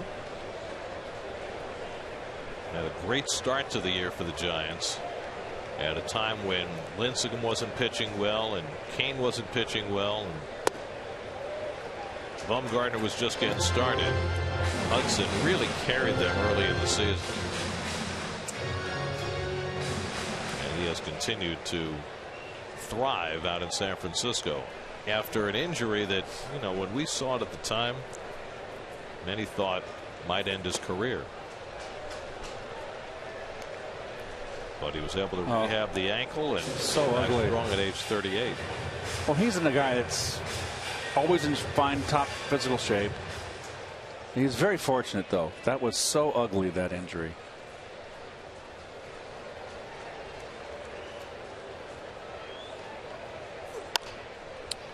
Ruben getting a little long with his swing again.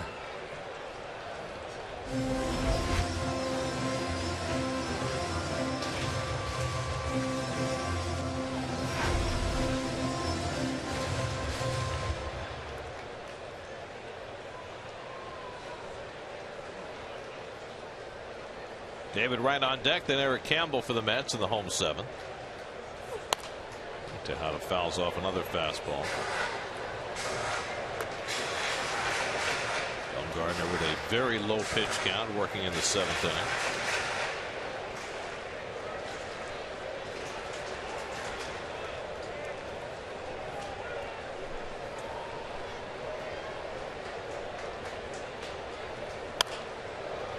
And Ruben skies one to shallow right, and in comes Pence to get it. 1 away.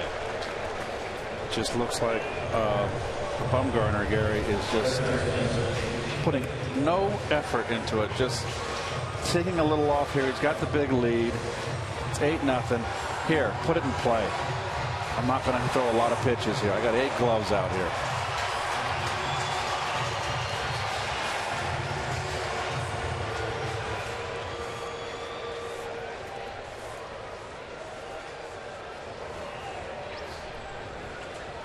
Now David Wright, who's grounded into a double play and struck out today. Boy, you're right, Gary. Bumgarner's a big guy. Look at his broad shoulders. Strong legs. He can plow the back 9. To get him the reins and put the whip to him. Broken bat, and David's got himself a little base hit. That's the second Mets hit of the day after Bumgarner had retired 13 in a row. Well, David attempting to go the other way, which I'd like to see him do more, and that ball was away. These bats just explode today, don't they? They use such light bats.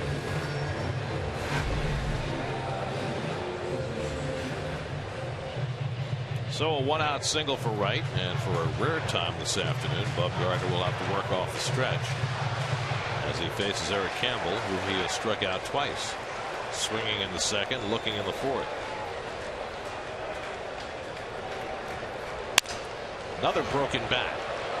Crawford to Duffy, and he bobbles it, so they can only get 1. So they had a chance to turn that. So broken bats on 2 consecutive pitches. Backhand by Crawford. Perfect feed. The exchange. Couldn't get it out of the glove.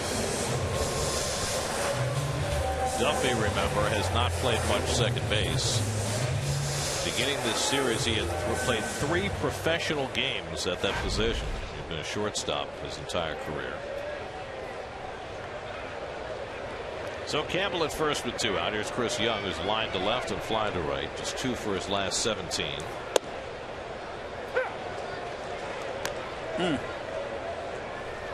Expansive strike zone. Thought this ball was in. No, he didn't move his glove.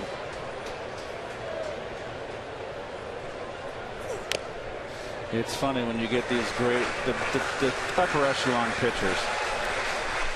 When you get them in a groove like this, and they got a big lead. They're just almost impossible.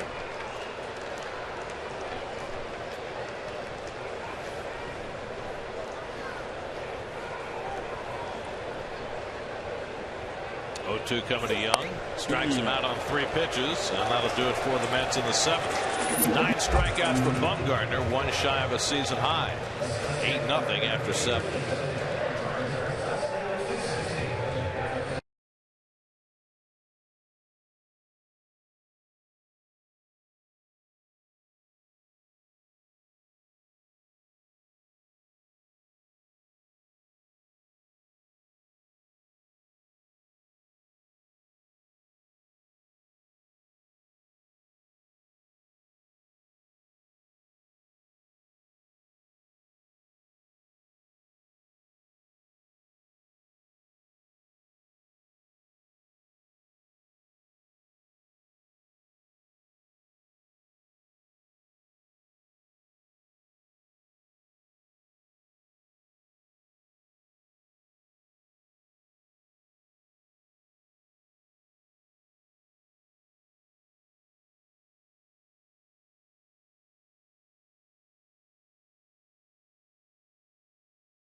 This dude is going to come in to play first base. He'll bat 9th. Eric Campbell moves from first base to third base, getting David Wright off his feet for the last 2 innings. And Dana Evelyn will pitch and hit in the number 3 spot. Well, Mets are going to get their bullpen some work, and the curious part of this is the Mets out of need. They're losing. On the other end, Bochy's got to get some work to his relievers, and how long will he go with Bumgarner? Will he let him go a full 9 innings shutout, attempted shutout, or will he work a couple guys in on his bullpen? Brandon Belt first man up against Evelyn. Belt homered back in the 4th inning, his 11th of the year, one of 3 home runs for the Giants today. This is an important outing for Dana Evelyn. If you remember, he got hit on the elbow by a comebacker and then came back 2 days later against the Phillies on Wednesday and issued a walk, hit a batter, didn't retire anybody, did not look right. Gets the ground ball from Belt, and Flores throws him out 1 away. Evelyn has become an important piece in the Mets bullpen as the second lefty next to Josh Edgin. And Terry has been working that left hand to port-siders pretty well in good spots. They're maxing out on those two. They've been performing well. Juan Perez up for the first time in the game. Perez started the first 2 games of this series. 2 for 7 with a pair of doubles. And he gets hit by the pitch. So Evelyn, who hit a batter in his last outing, again slider. Back knee, back shin.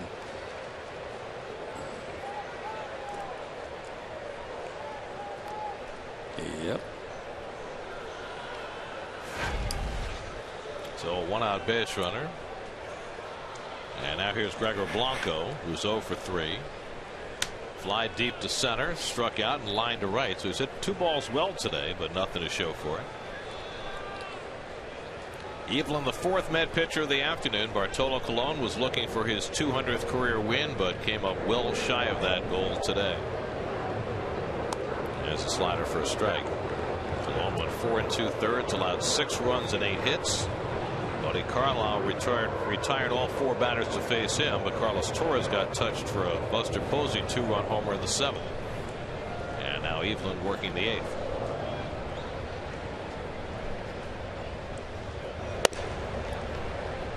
The Mets, the first half of the season, seem to play close games every day. They've had more than their share of lopsided games over the couple of weeks since the All-Star. Well, they're starting both for and against. They're starting to hit a little bit. I mean, obviously here it hasn't happened in this series, but they've had some explosion offensively, particularly in that last road trip after the All-Star break. But just on this homestand, they had a lopsided win over the Phillies Monday. They got shut out 6-0 on Tuesday. They had a lopsided win on Wednesday. Lost 5-1 on Friday when they were never in the game. Feast or famine? Yesterday was the exception. Center field, another jog back for Lagares, and again Blanco's retired. He's picked the wrong spot. 2 out. Got under that one.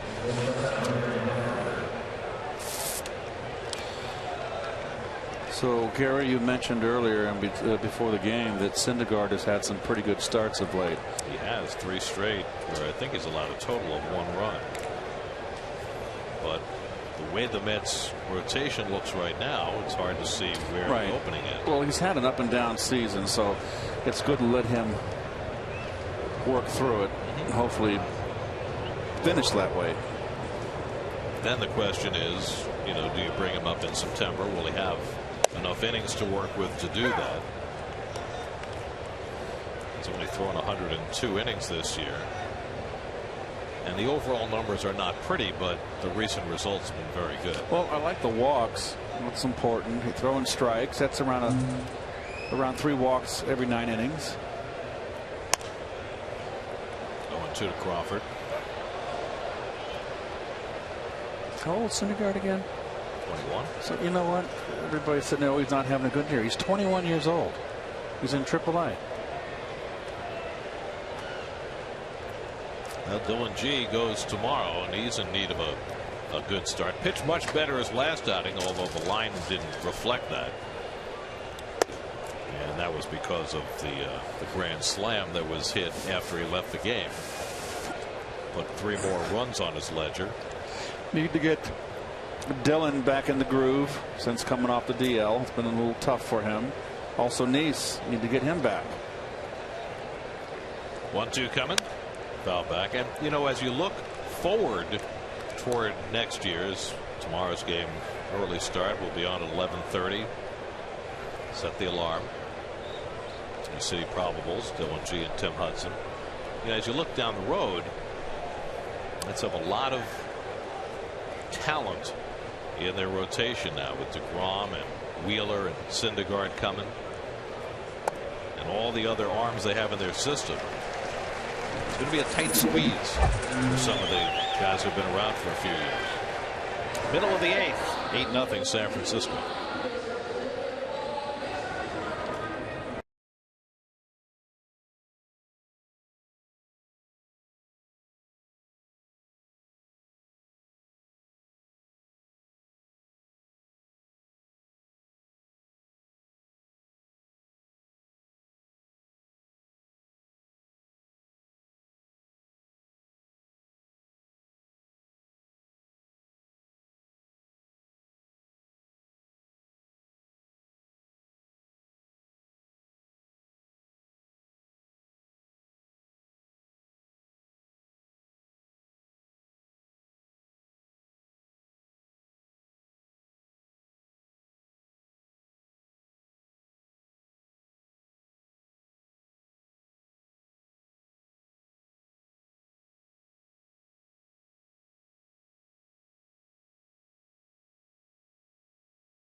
.235, just 2 hits over 7 innings.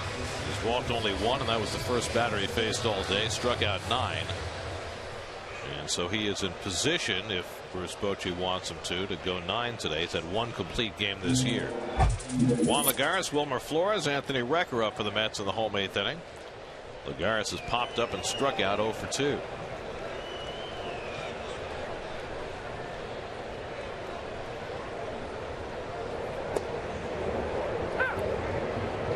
Bumgarner turned 25 years of age on Friday when the Giants got to town. So his first start as a 25-year-old. He's bidding for his 62nd major league win.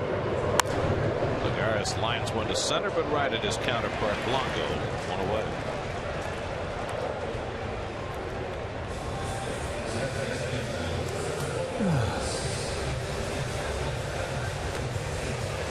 One out and nobody on now. Wilmer Flores. Flores has the only Met hit today, a fly ball that sailed beyond the reach of Michael Morris onto the warning track in left center, leading off in the 3rd. That was the first Met hit. David Wright had the second, a broken bat single in the 7th.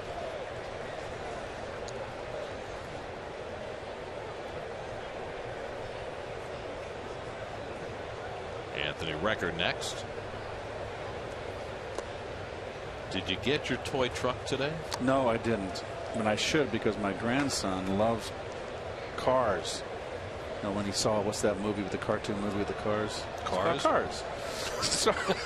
That one?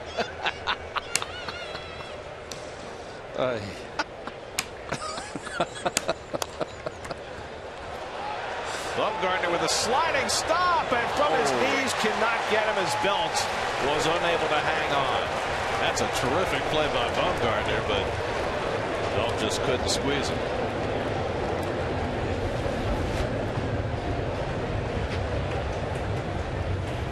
Well, chopper, nice slide. Oh, you see the reaction of Posey. Maybe we can show it again. The first shot from the top, Posey slipped, and it was his ball, and he got a frustrated. Watch Posey, the catcher. Oh. Posey not happy, and the trainer came out to make sure he was okay. He said he's fine. That's an error on Belt, by the way. Assist from Bumgarner. Really, the ball's in the dirt. No. Let's see. No, it wasn't in the dirt. Was not? Nope. He just missed it. Just missed it. Oh, that's great.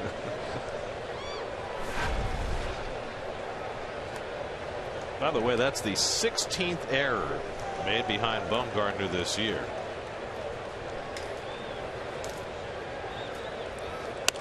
Recker pops one up. Arias with the call. Gets it in foul ground for the 2nd out.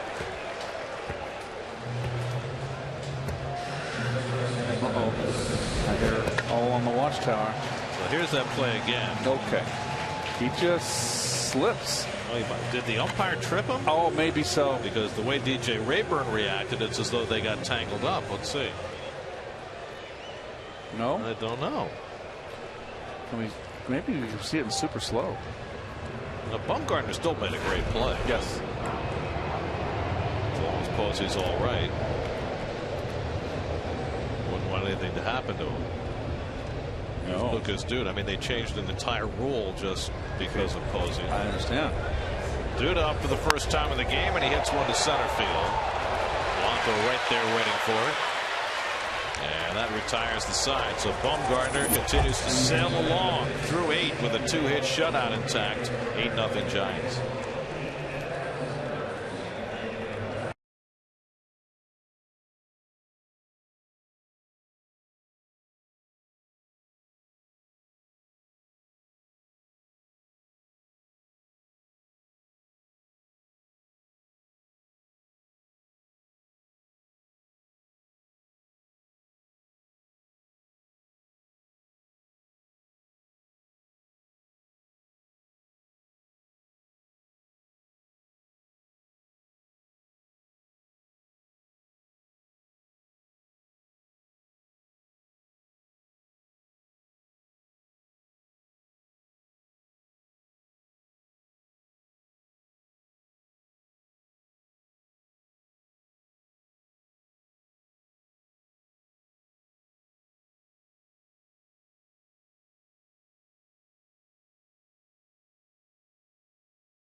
Madison Bumgarner is going to get a chance for a complete game shutout. He leads off in the top of the ninth.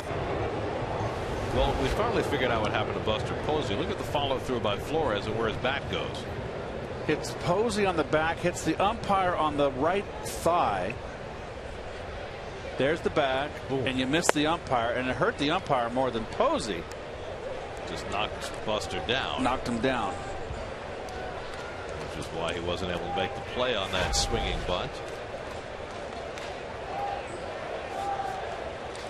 Bumgarner's had a good day at the plate, much as he has on the mound. Sacrifice, single, walk. He scored 2 runs today. Hitting .271 now. 3 homers, 12 RBIs. He's had himself quite an offensive year.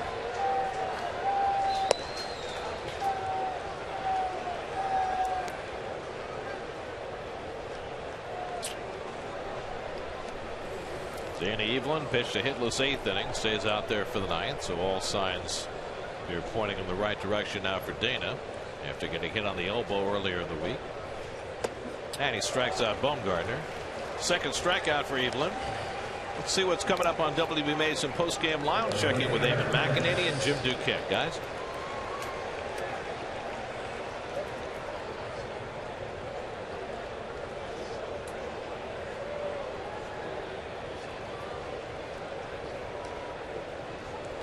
Okay, guys, we'll hear from you after the game. Here's Hunter Pence, a 2-run homer, an RBI double. So Pence has had himself a big day trying to fight his way out of a slump.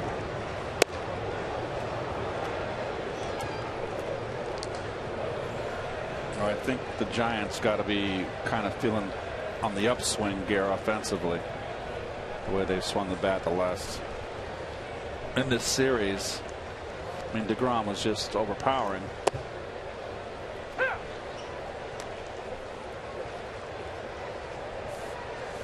they put up 5 runs and 9 hits against John Neese on Friday night.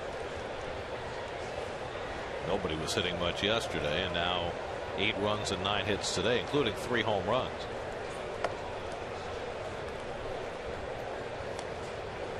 John will get his next start in Washington on Wednesday in the second game of that series.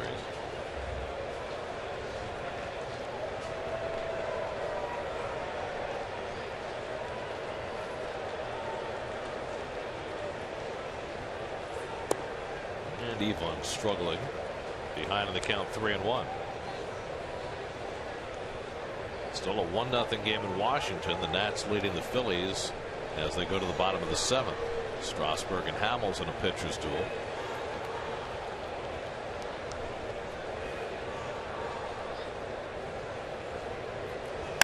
And Pence hits another long one deep left center toward the wall and out of here. Second home run of the day, 15th of the year for Hunter Pence. Yeah, he's officially out of his slump. 7th RBI in this series. 4th today. Exclamation point. A double and 2 home runs today for Pence, and that one was just crushed. 10th career multiple home run game for Hunter Pence. The Giants have hit 4 home runs today and lead at 9-0. Line drive. Belt high down the middle.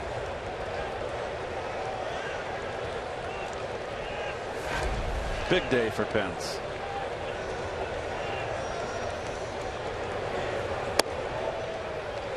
Now Matt Duffy, who's gone 0 for 4. Well, Pence plays every day. 333 straight games. Doesn't matter, day game, night game, 9 innings a day. Just brings such tremendous energy even when he's not going right, but then when he hits a groove like this, like he's had today. Well, it's like what Bochy said. When I had my chat with Bochy yesterday, he goes, Keith, you would love to play with this guy. Trooper.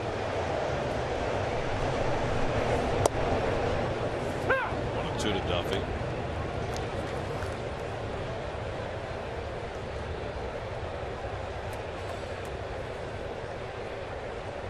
Something about those guys from University of Texas Arlington. Hunter Pence, Dylan G. Game. 2-2 to Duffy.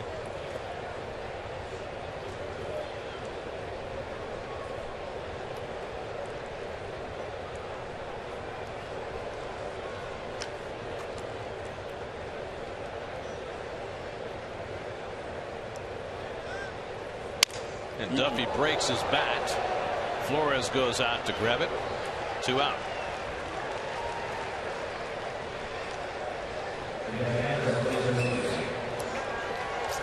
Just don't make that wood like they used to. It's too light. From kindling. And he sawed him off right there, though. That is in the pots and pans. It's gotten better than a few years ago, though. They toughened up the rules on bats and their quality. We had an epidemic 5 or 6 years ago where bats were breaking in droves and putting people in danger. Yep. Buster Posey's had a big day. Single, double, home run, 3 RBIs. Doesn't have a triple this year. If he were to get one, it would provide him with a cycle.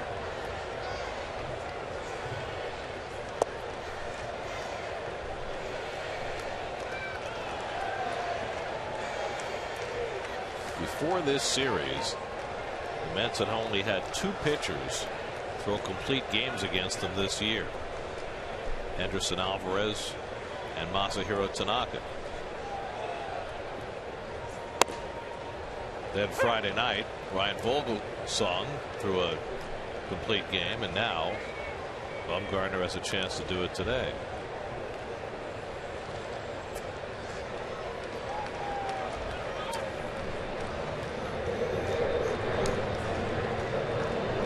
To Posey, and that one knocked the mask right off record.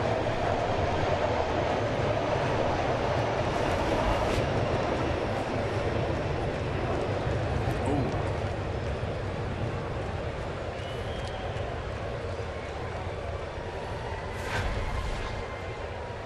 Glancing blow. It's still. Yusmeiro Petit on call in case he's needed in the Giants bullpen. Former Met farmhand. Posey has his 4th hit of the day.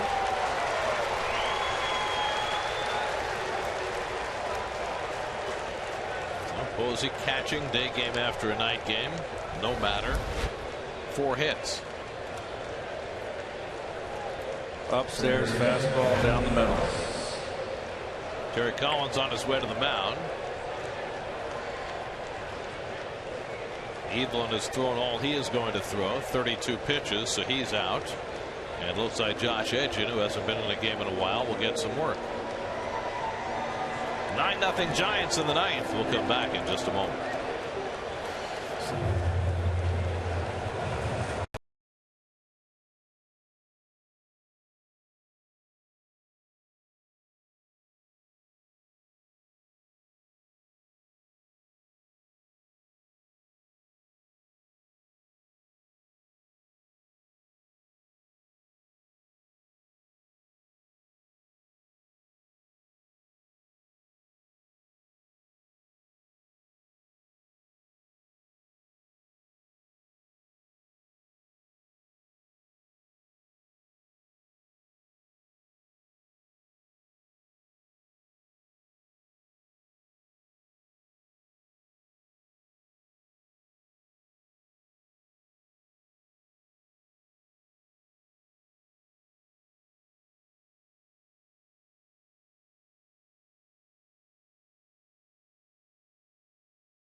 By your Mercedes-Benz Tri-State dealers. Visit them on the web at searchmercedes.com. Mr. Med with his smoking t-shirt gun. Josh Edgin in to face Joaquin Arias.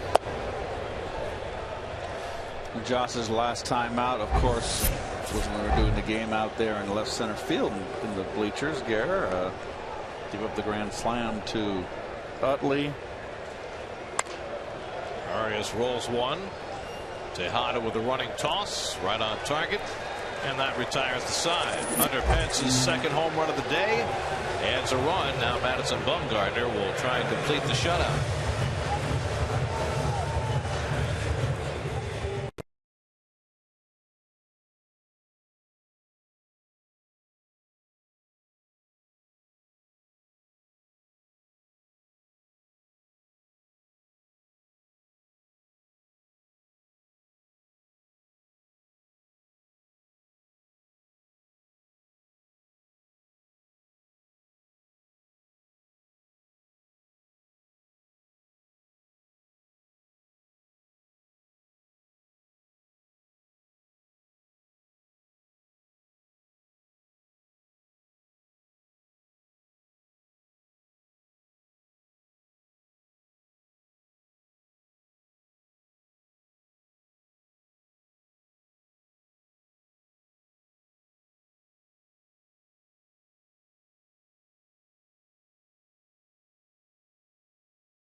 Dusak will come in to do the catching. Travis Ishikawa at first base. No change on the mound. Madison Bumgarner bidding for his second complete game of the year.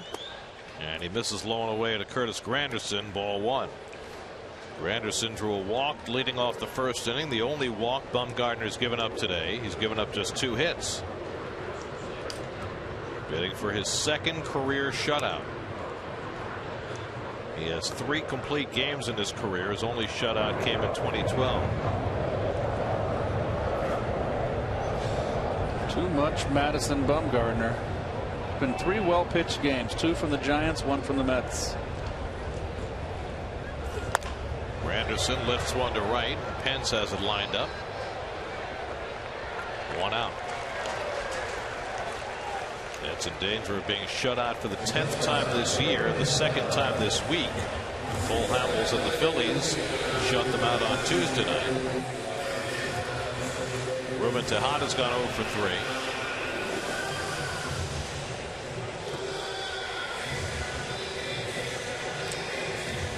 Bumgarner has made it look very easy.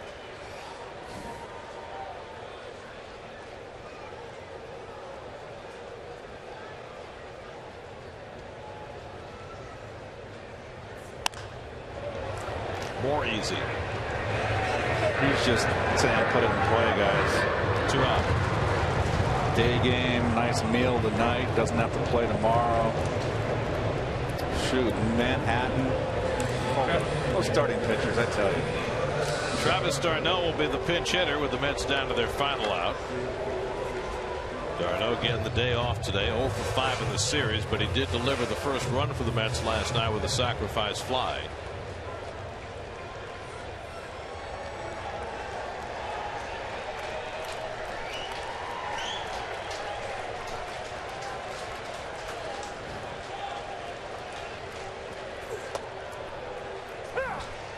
with 2 out of the 9th inning. Madison Bumgarner is going to throw his 90th pitch of the day. Brilliant.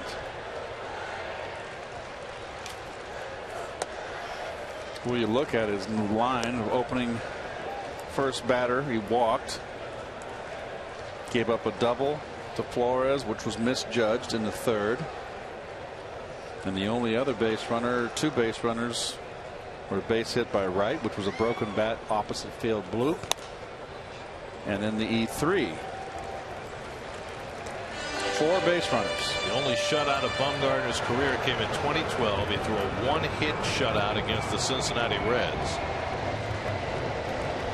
And he's 1 strike away from a 2-hit shutout this afternoon.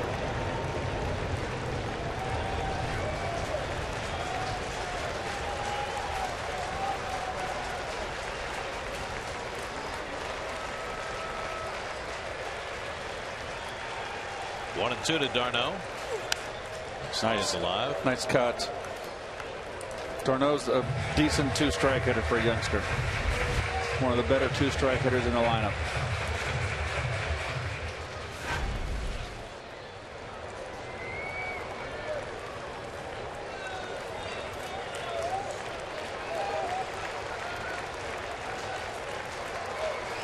Again, the 1-2. Again, Darno fouls it away.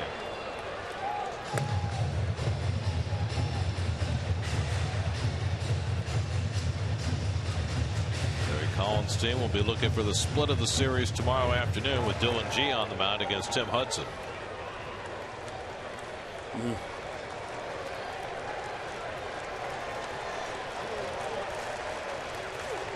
Darno checks the swing and he went around and the ball game is over. A dominating performance from Madison Bumgarner. A 2-hit shutout. He strikes out 10, walks only 1. The Giants hit 4 home runs, 2 off the bat of Hunter Pence. And San Francisco dominates this afternoon 9-0. Well, what can you say? One of the top left-handers in baseball showed it all today with the 2-hit shut piece. Only 4 base runners, 1 via an error. The 4 home runs. Pence with a big day, 3 for 4. Posey, enormous day, 4 for 5, 3 RBIs. So you got 7 RBIs out of Pence and Posey, and a little bit of help from Sandoval with an RBI, a home run from Belt, and too much Bumgarner and too much offense. Well, Bartolo Colon was making his first crack at 200 career wins. He comes up well shy of that mark today. He will try again in Philadelphia. In his next start, it was all Bumgarner and all Giants today. They've taken 2 of 3 in the series with 1 more to play tomorrow afternoon. 9-0 the final. San Francisco wins it. More coming up from Citi Field in a moment.